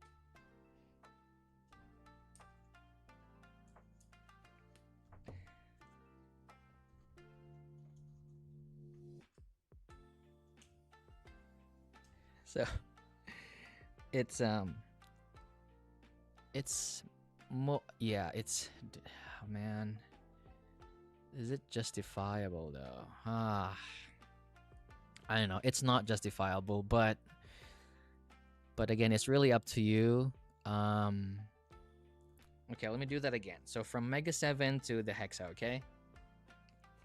It does really sound clean, like really clean, the Mega 7, man. And it's very intimate sounding too with the vocals.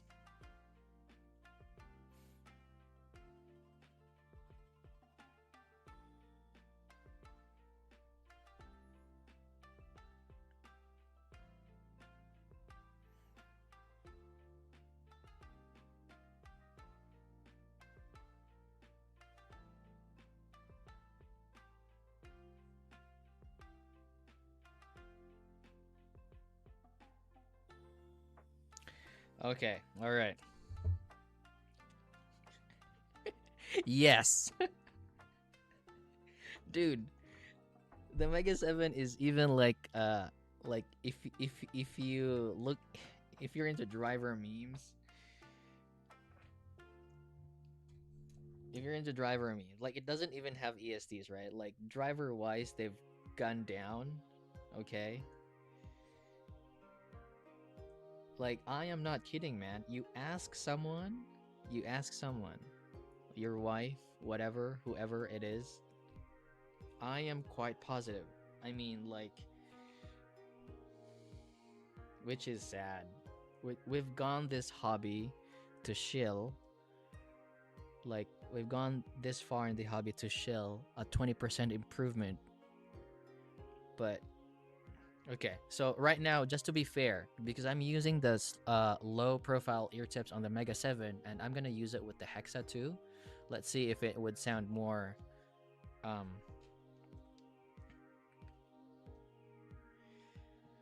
okay, here we go.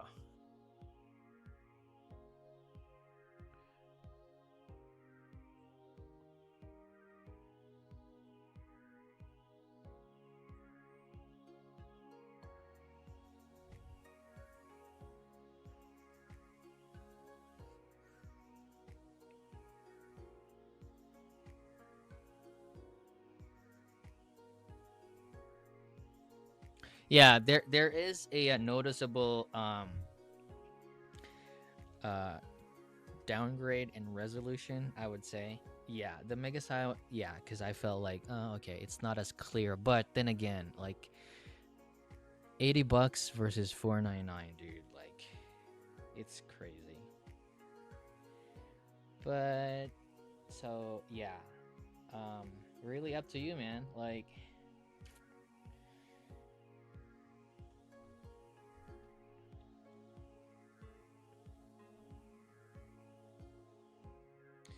really up to you. No tech magic. Um, you know what? Like in this hobby, a lot of people are willing to pay for that 5% improvement. Um, it's really hard to justify, man. I don't know. It's really hard to justify. I wish I hadn't done this comparison. Now I am half-hearted doing my review on the Mega 7. I'm probably giving it a B. I'm probably giving it a B, dude. But hey, like not like the Mega 7 does. It sounds better. It sounds subjectively. Objectively though, like if you look at the graph there, like yeah, there's a peak in the. I feel like this peak on the Hexa is a mix of coupler artifact and some elevation in there because it's wider than usual, right? Um, and does have a little bit of sibilance, a little bit, and so that energy there is real with the Hexa. Okay, I don't think that is a coupler artifact. There's some energy going on in there. With the Mega 7, it doesn't have that energy, but they are forward. They just sound more open, man. They just sound more open, more lifelike. The vocals are more lifelike. So whether that is justifiable for you or not, it really depends on your pocket, but dude, I'm gonna choose a P50. P50. Yeah, easy. P50 or Mega 7, P50. Yeah. I already AB'd them. I already returned the P50 to Mark, but I AB'd them last did I? Oh fuck, I didn't take anyhow. I AB'd them. I prefer the P50. I prefer its openness. There's a sense of openness with the P50 that's hard to replicate.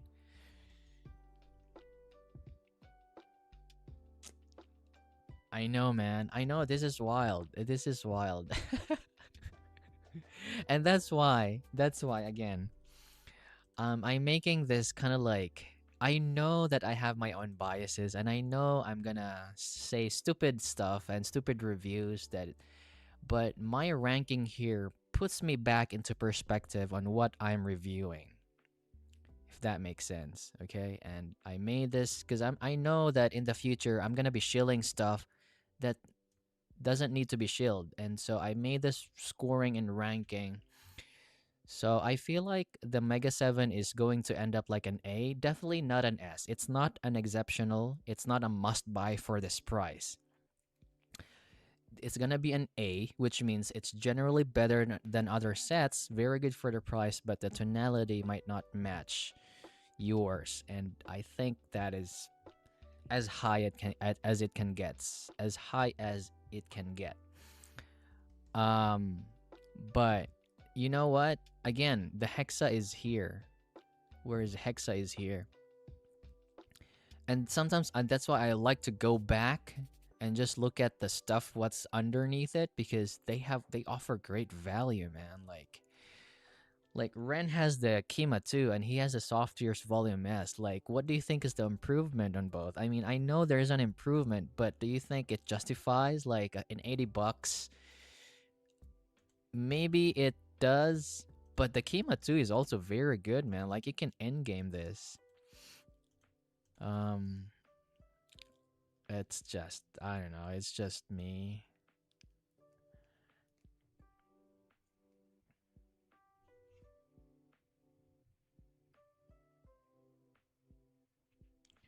I know. It's I know. I also and that's why I put there that the Rockies is here, right? And I put Rockies in here and Rockies is here.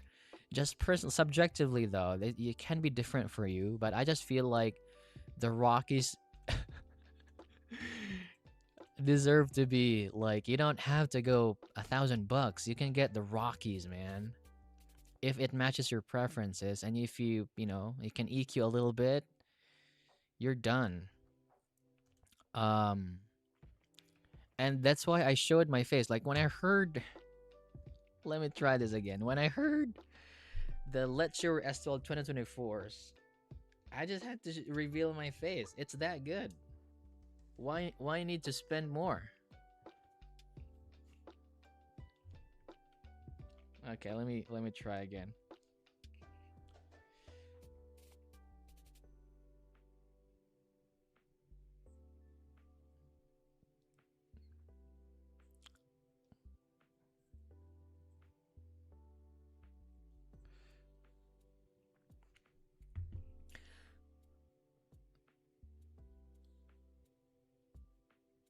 Oh man, the S12 2024s is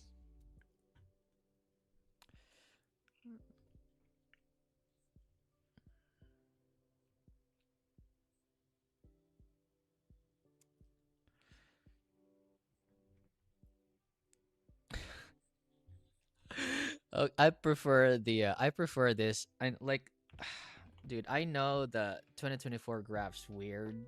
I know they graph weird, but I prefer it's almost the same sound as um maybe because it's a planar, but it almost feels like I know it graphs weird. I know, but it almost feels like they're like almost the same tonality. I don't hear this much on the SL 2024s, but I don't know if it's because of the tuck, but yeah, man. I pick I prefer the Kima 2 over Volume S. Yeah, I know. I prefer the Kima 2 as well. And that's why Kima 2 sits there on top, and that's why these here on top, they're like, maybe this is questionable, okay?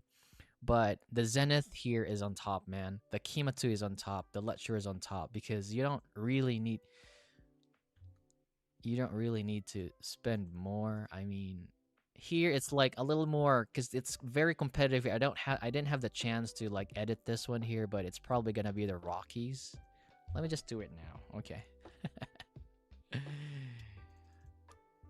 right.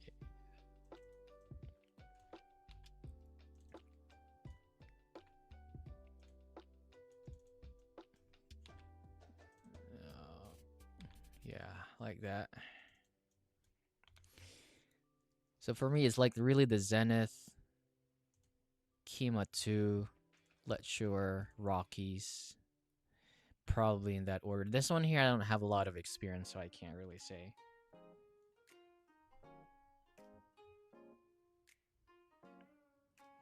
I have not heard the Alba though.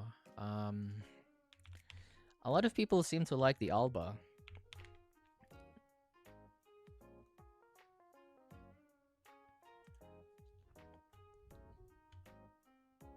Oh wow, that's very natural. Yeah, that's very natural. It's yeah. I've never heard the Alba, but yeah, that looks good. That graph looks good. I mean, but then again, we're just graph sniffing here, right? Um. Yeah. Let me just find that Alba again. Is it from Paul?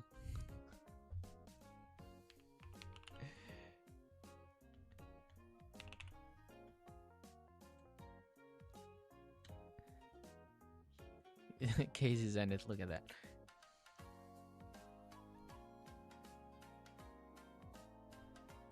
I know, man. I know the volume S is like, I I like the treble on the volume S for me. Like, I don't know. I don't know. That there's just it feels like I'm okay with the Kima too, really. But you know, like it's better. The volume S is also really good. It's like a fine wine. You don't really want to drink it every day, like only special occasions, kind of like.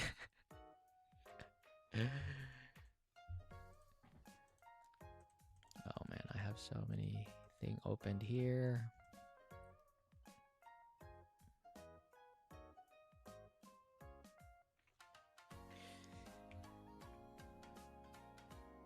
Yeah. All right. I think that is it for today, guys. Yeah, I think this Maono thing is cool, man. Like if you want a mic, you know what? I'm going to try dude, this is so funny. So 2 weeks ago, we went like in a party with a friend, and and so we had, of course, like it's a karaoke, but when you go karaoke with musicians, we use a freaking studio mic as a microphone. I why not, Attach the XLR to the mixer and EQ from there. It's crazy. So we mix our voices really, really good. So that's how musicians gig, dude. Um, a studio mic as a microphone, XLR attached to the mixer. So I'm probably gonna try this one too. Tonight we're gonna have some party because this has XLR support. Attach it to a mixer, and this is pretty good sounding mic, man. This is Maono PD. I don't know, but the reason for that is this one has wireless. No, it has a receiver that I can use for my camera, and so I don't have to use the clip-on. I think it's much better with this one here, and then like it looks cool. I think it's just better. um yeah, pretty good mic. They measure linearly. My voice is reproduced quite naturally, so RGB stuff. It includes the arm here and everything, which is, I think it's, I don't know. I'm not really in the mic reviewer space, but for $100, I think this is a pretty good deal. If you're looking for a mic, if you're a reviewer or a YouTube space, or if you want a recording mic, I think this is pretty good.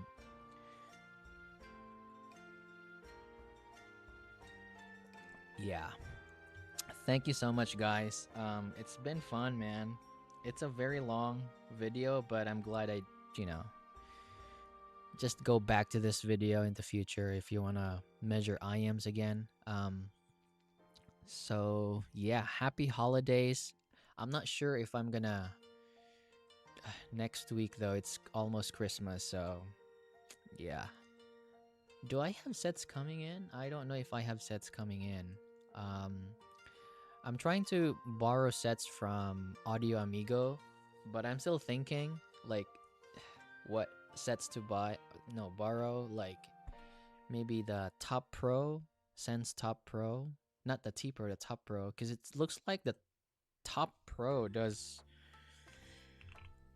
graph really good for the price.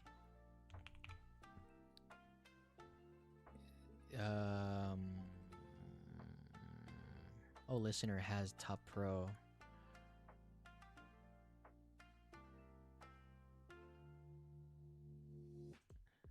And I feel like this is much better than the Mega 7, I think. Oh, he doesn't have that. Who has Mega 7?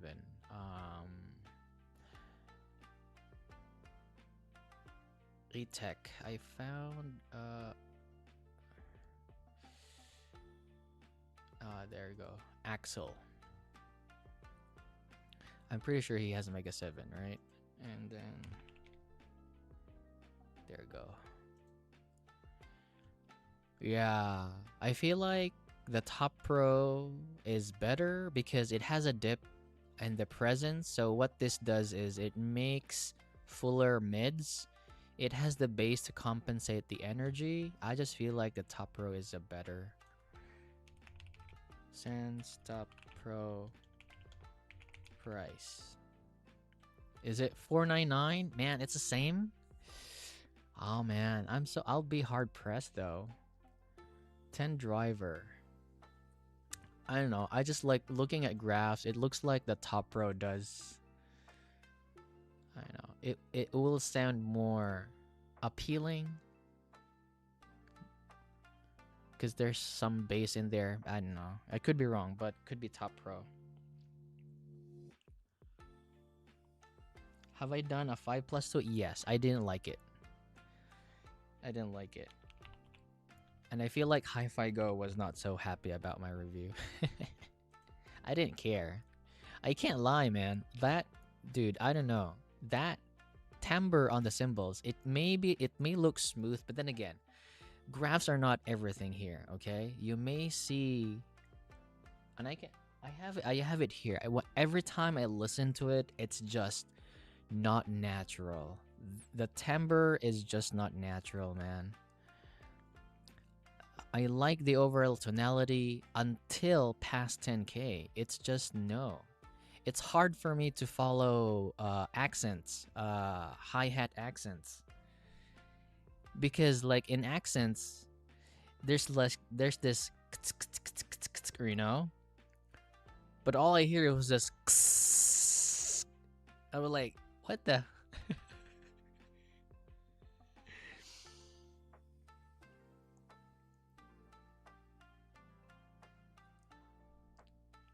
Yeah, and that's what I thought. The microplanar is they're probably really good in the high frequency, but you need to tame that. I think like the microplanar shouldn't be they shouldn't be on this level. So let's say for example the Duno 242. Wow, that's a little bit high. 142 also has a microplanar, right?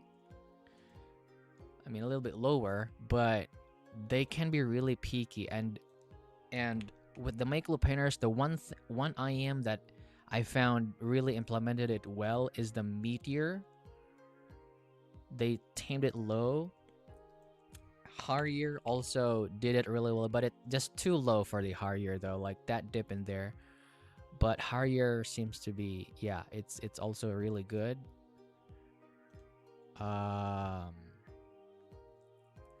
Daybreak is okay. Yeah, Daybreak too. Not the best, but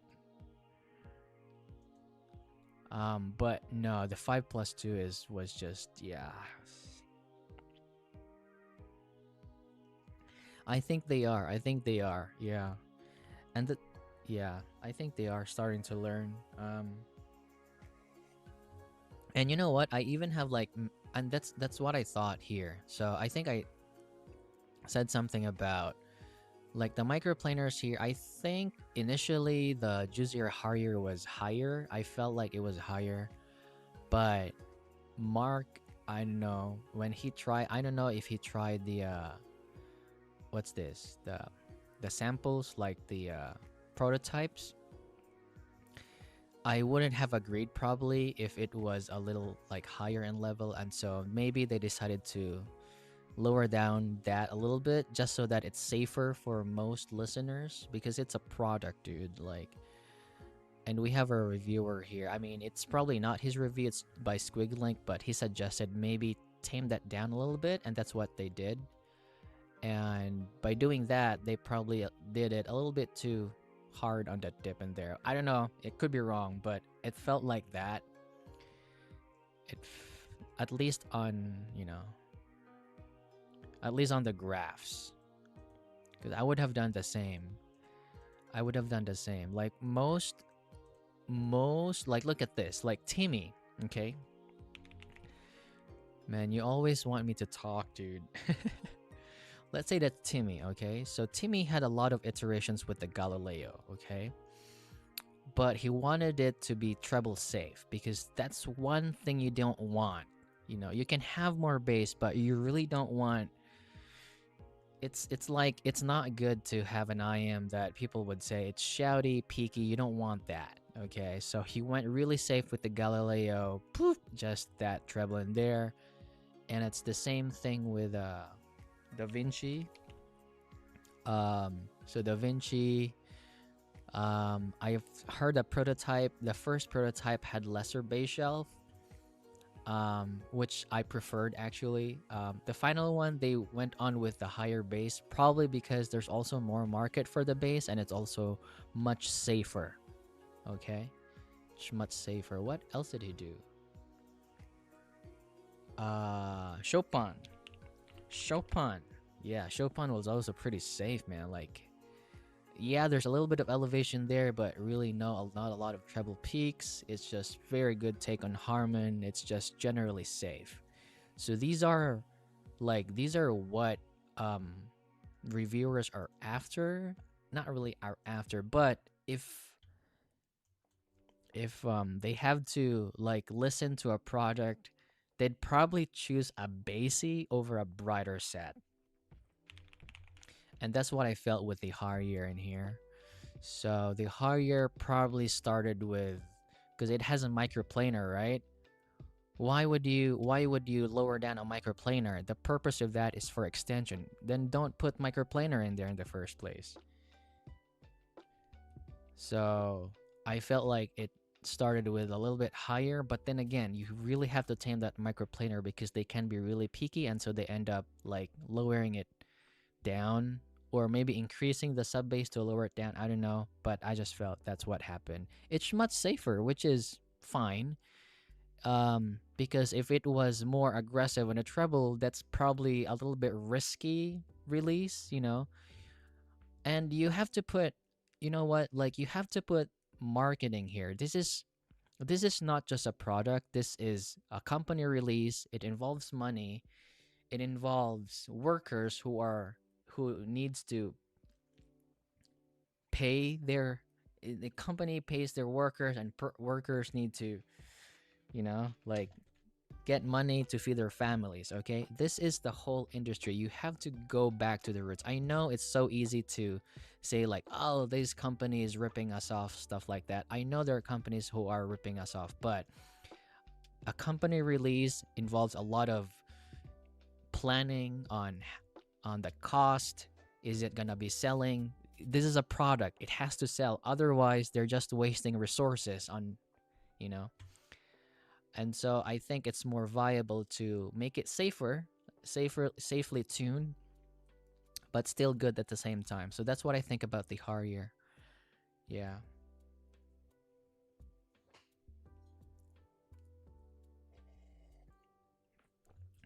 Because if the Harrier really did sound a little bit peaky, I would have done the same.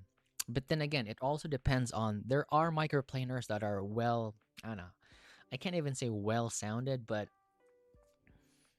I don't know, maybe there are microplaners out there self-developed, or I don't know where they're sourcing their microplaners, but I felt like, you know what, Juzz Ear, I don't know, I think this is from Hi-Fi Go or something, I don't know. But I feel like they're using cheap drivers, and I didn't really like the Defiant that much. I felt like the drivers were cheap, the BAs were cheap. Um and yeah, it's a question of, is it right or wrong, but this is business, right?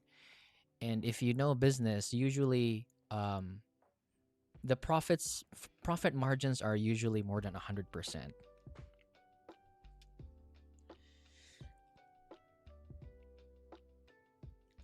Red graph, Galileo, yeah. Yeah, Galileo. I included that in my um comparisons. So I feel like Juzzier is using cheap drivers, and so I would have done the same. Because of the microplaner they're using, it might be peaky. I would have done the same and just, yeah, dampen that and make it sound safer. Oh, the red? You mean the red? Yeah, I actually thought of the red. I should have included the red though. Yeah, I actually thought of the red. No kidding. I'm actually thought of the red, but I just forgot it, dude. But yeah, it's actually closer to the red sound. I should have included it really. But you're right. It actually sounds like the red. Um but just but just better. Just better, a better red. That's the yeah, I should have included that really, but yeah.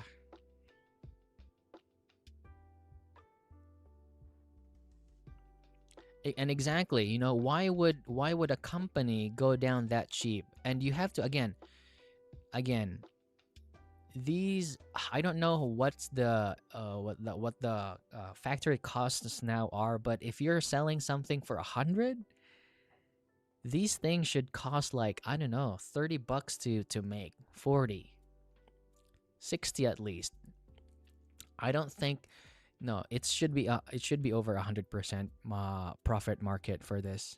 You can't sell this with less than 100% profit margin, and then you have factories, you have employees uh to pay. It should be more than 100% profit margin. I cannot like say what I mean by that is say for example they're selling it $100. I don't think the IEM costs 80 or 70 or even 50. That's gonna be less than 50 if you ask me, because again they have to pay for a lot of stuff. They have to rent the building, and a lot comes into play. And these are not big companies. I would understand if these are companies like KZ or Duno, because if you own your own, if you own your own factory, you produce your own drivers, there's going to be lesser cost. That's why if you buy from big companies like Fio or Duno, if they sell it for like $80, those drivers are high quality because their profit margin is not going to be as high because they're already established. You know what I mean? That is the difference there.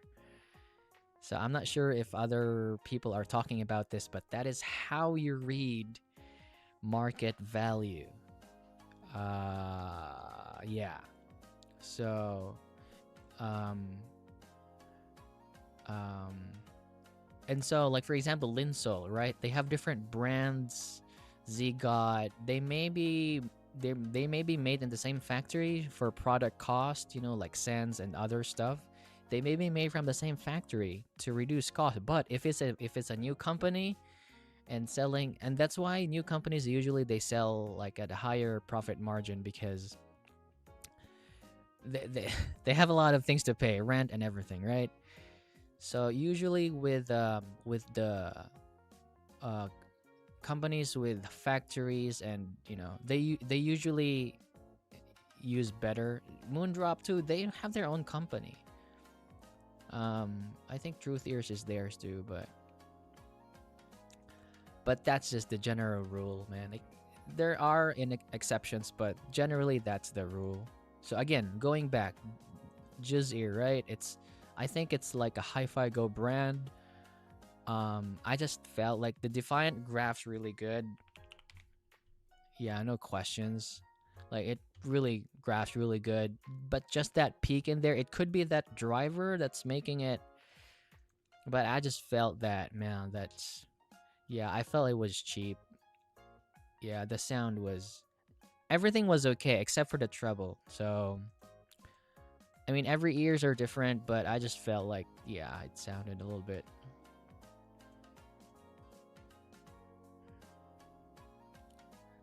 Did I even show you the Defiant graph? Sorry about that, but yeah. So, right here, Defiant. JK content, dude, exactly. And you know what? Fuck. Freaking KZ marketing, man. GK was a brand they owned before. Did you know that? They had this, before they,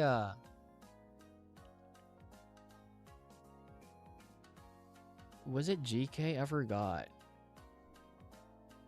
Before they made the switches, KZ started with I think GK, I forgot, man, but it's a different, but I think it's a subgrad of KZ. They come from the same factory.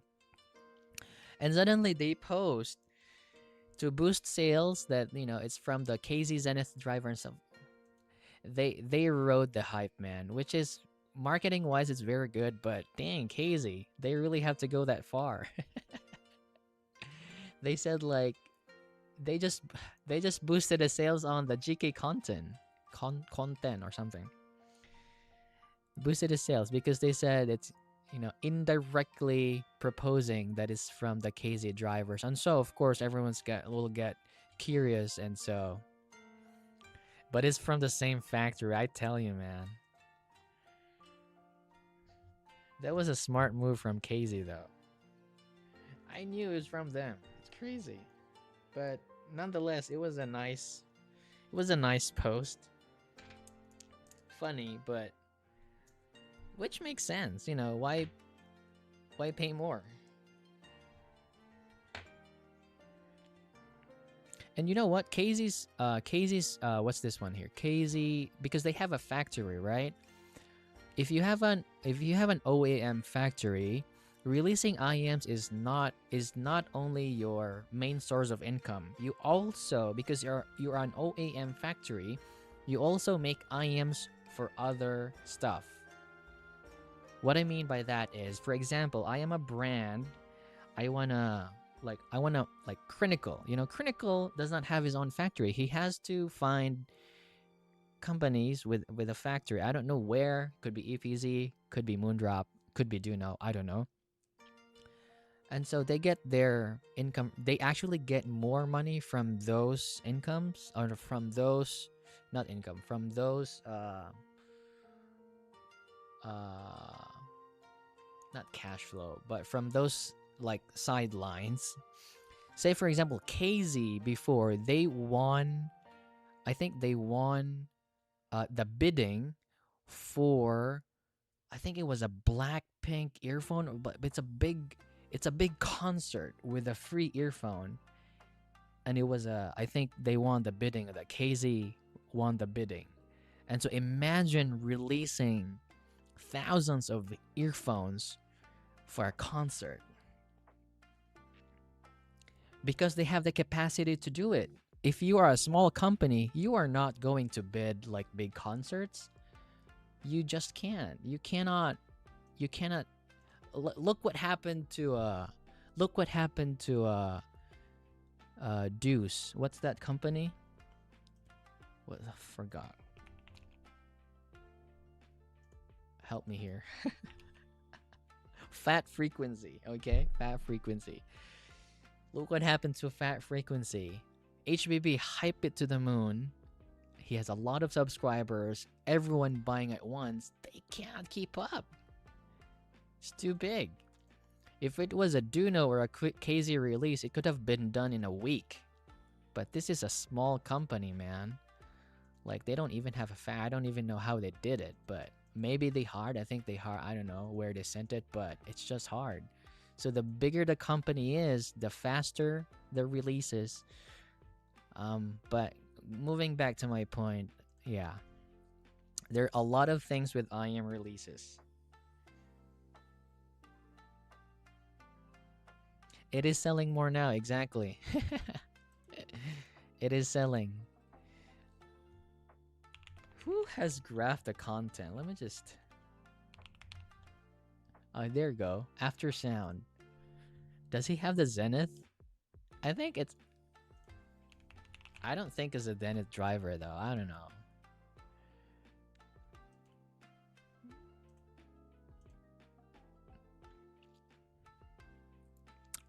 I'm not sure. I don't think it's the... I'm not sure if it's the Zenith driver. I don't even know if it's a real... But it looks like the Zenith driver does not have that past 10k peak, and the Kunten does have one, so not really sure about that.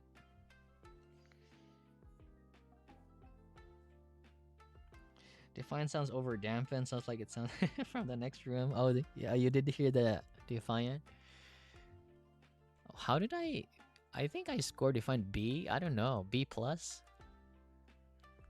It's not even here. I didn't put it there. Even if it graphs really good, I don't know.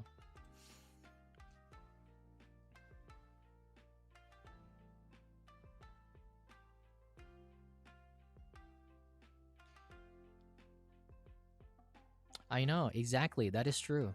That is true. And this is what's going on with our industry right now.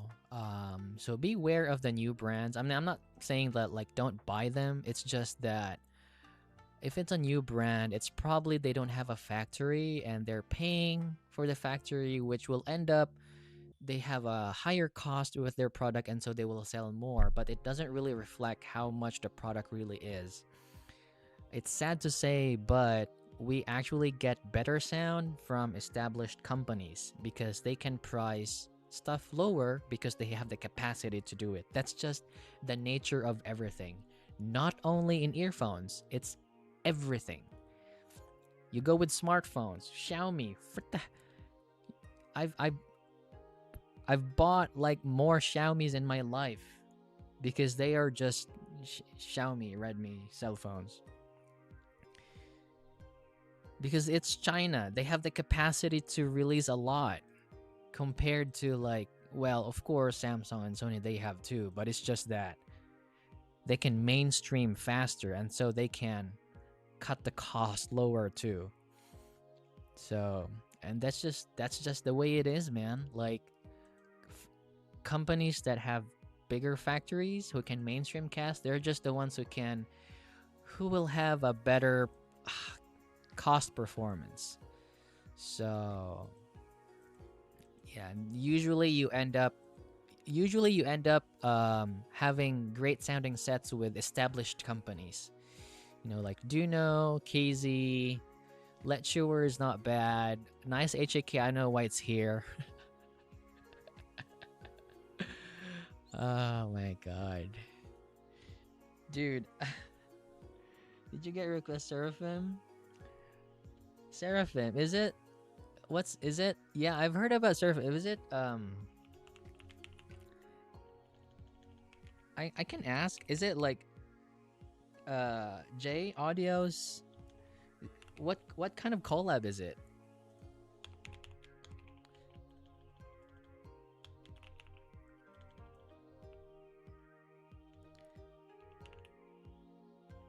What kind of No, there I can't find it. Like what's the Seraphim again? I heard it from he announced it that Seraphim is there, but I don't know if it's a collab or not, but is it Jace? From which company? Do I review bass headsets? Yeah, if I get the chance. You know, man, like I don't earn a lot on YouTube. It's really just for fun for me. Oh, is it Ziga? No, I have not. Maybe yeah. I'm working on my own collab.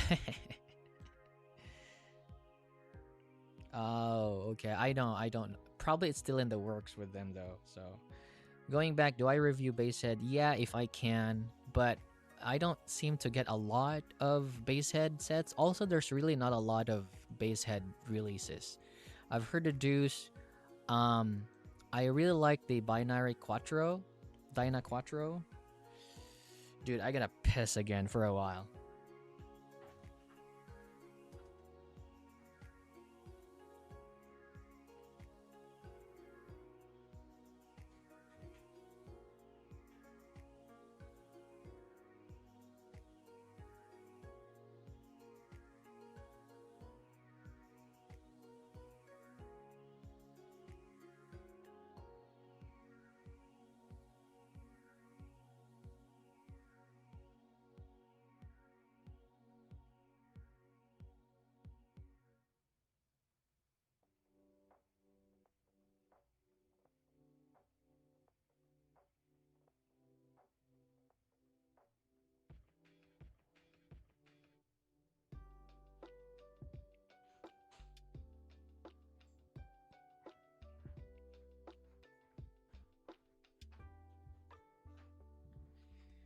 Oh man, dude, do live streamers do this often?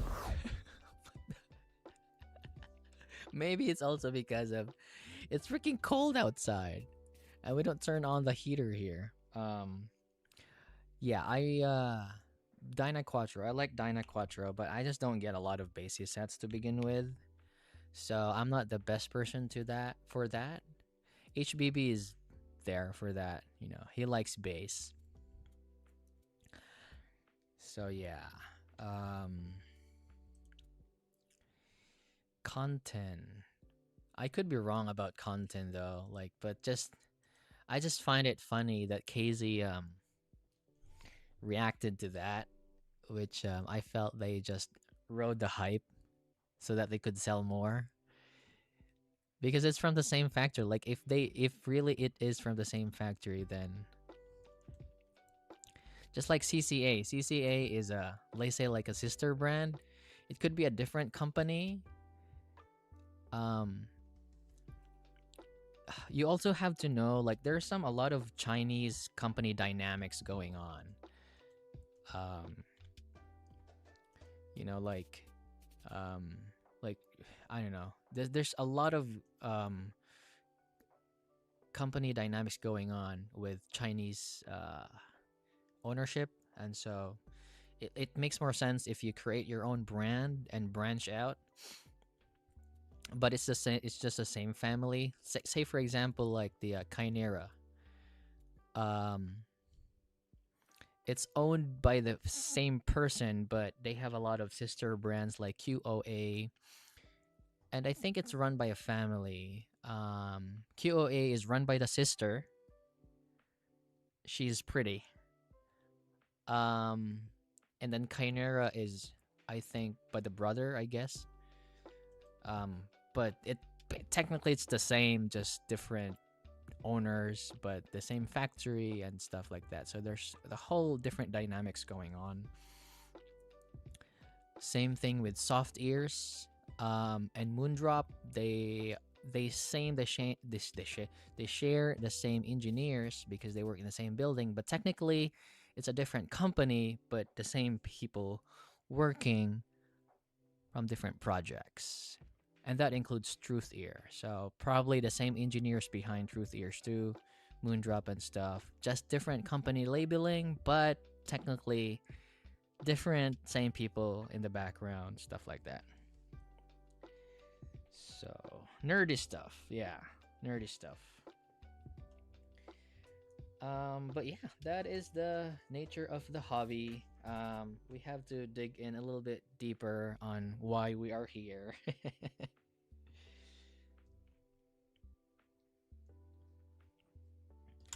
They said it's their driver in the content,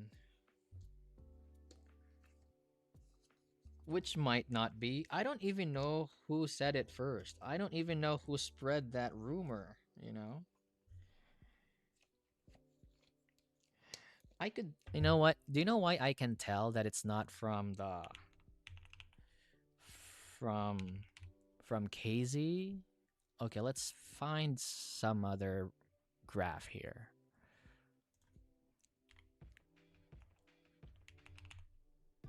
It doesn't have Zenith. Enemy Spider. Wow, a lot of graphers now. Enemy Spider. Okay. Have the Zenith in here. You know why I can't I didn't it could be like very similar.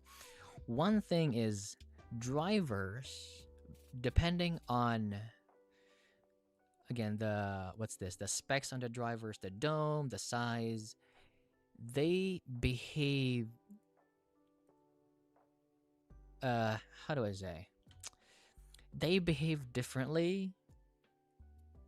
um it's even hard to explain it. If this is coming from the same driver, this peak here should be lesser. That's just my point. So it looks like it is coming from a different driver, because there are raw drivers. They also, some manufacturers also measure raw. Like what I mean by raw is like the driver without damping, just the raw measurement of it, and they behave differently. Every driver behaves differently, and so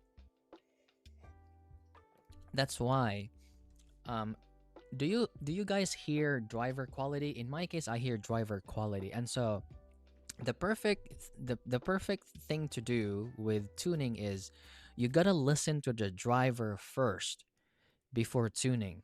Driver first, like what's the capability of this driver? Is it capable of getting dampened too much, or does it um what's this? Does it break up, or does it, like you gotta hear the driver or that the tuning and then tune from there. But the thing is, with the companies doing now, say for example with the Defiant, they're starting with the tuning and forcing the driver to do stuff they're not capable of. That's why it ends up,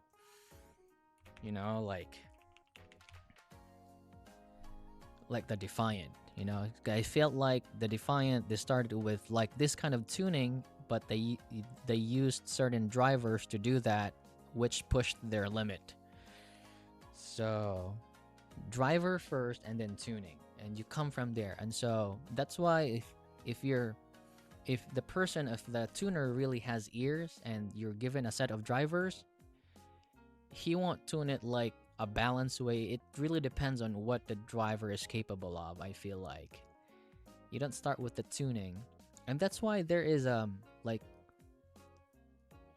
so when tuners, so for example, this is your target frequency, right? And then if you're a tuner, you already know what dynamic driver is good, what to use, what BAs to use, like that. It's an overall, it's a different skill already. It's a different artistry, it's a different creativity.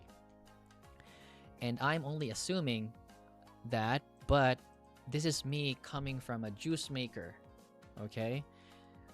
Like I used to make vape juice before, juice maker, like vape. And when I create flavors, so it's not like okay, give me like for example strawberries and cream, okay? So I can make strawberries and cream and pick out like cheaper flavors like strawberries and cream and mix them together, but it's not as tasteful, okay? So I have to start from this flavor first. This has like a very good base, cream, and this one has a little bit of strawberry. It's not really rich in strawberry, it's just a little bit of hint, but if I combine them, it makes for a good strawberries and cream, if that makes sense. So, and I feel like it's this, and I know which brands are good at making creams. I know which brands are good at for making good strawberries. So if you tell me like, oh, I want strawberries and cream with a hint of blueberry, and so I know that this strawberry and this brand's blueberry and this brand's strawberry does not really match. So it's all in my mind going on, and I try and test. And I feel like the tuner on IEMs is like that. So they know a lot of market, they know a lot of BAs, they know some DDs. When you give them a tuning, this is what I want.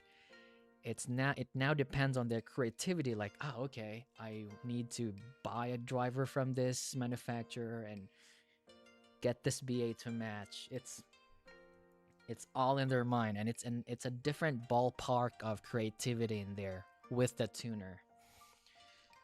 So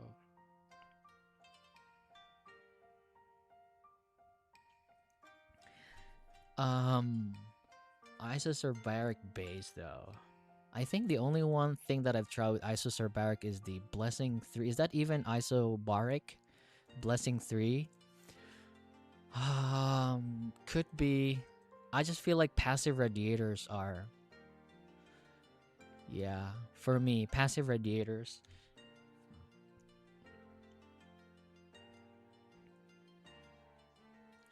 Blessing 3, yeah, I like the bass in that. Just it hits differently,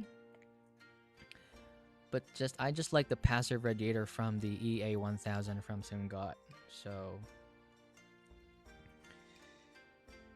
and I think not a lot of companies do the isobaric, right? I don't think they do a lot of isobaric. Ah, man. I think I'm done for today. It's a very long stream. I only have the one IM, I only have one IM and the graph and this microphone. And I ended up talking too much, but it's all fun, man. It's all fine. Thank you so much, guys, for tuning in. Thank you so much for wasting your time with me. Um, yeah, it was really fun talking to you, though. But yeah, I'll keep an eye on that Seraphim. I'll ask Jay if I can review that. But yeah, next I don't know if I have other sets coming, but um I wanna enjoy the holidays and hope you guys you enjoy your holidays as well. Really thankful. If you haven't subscribed yet, please do.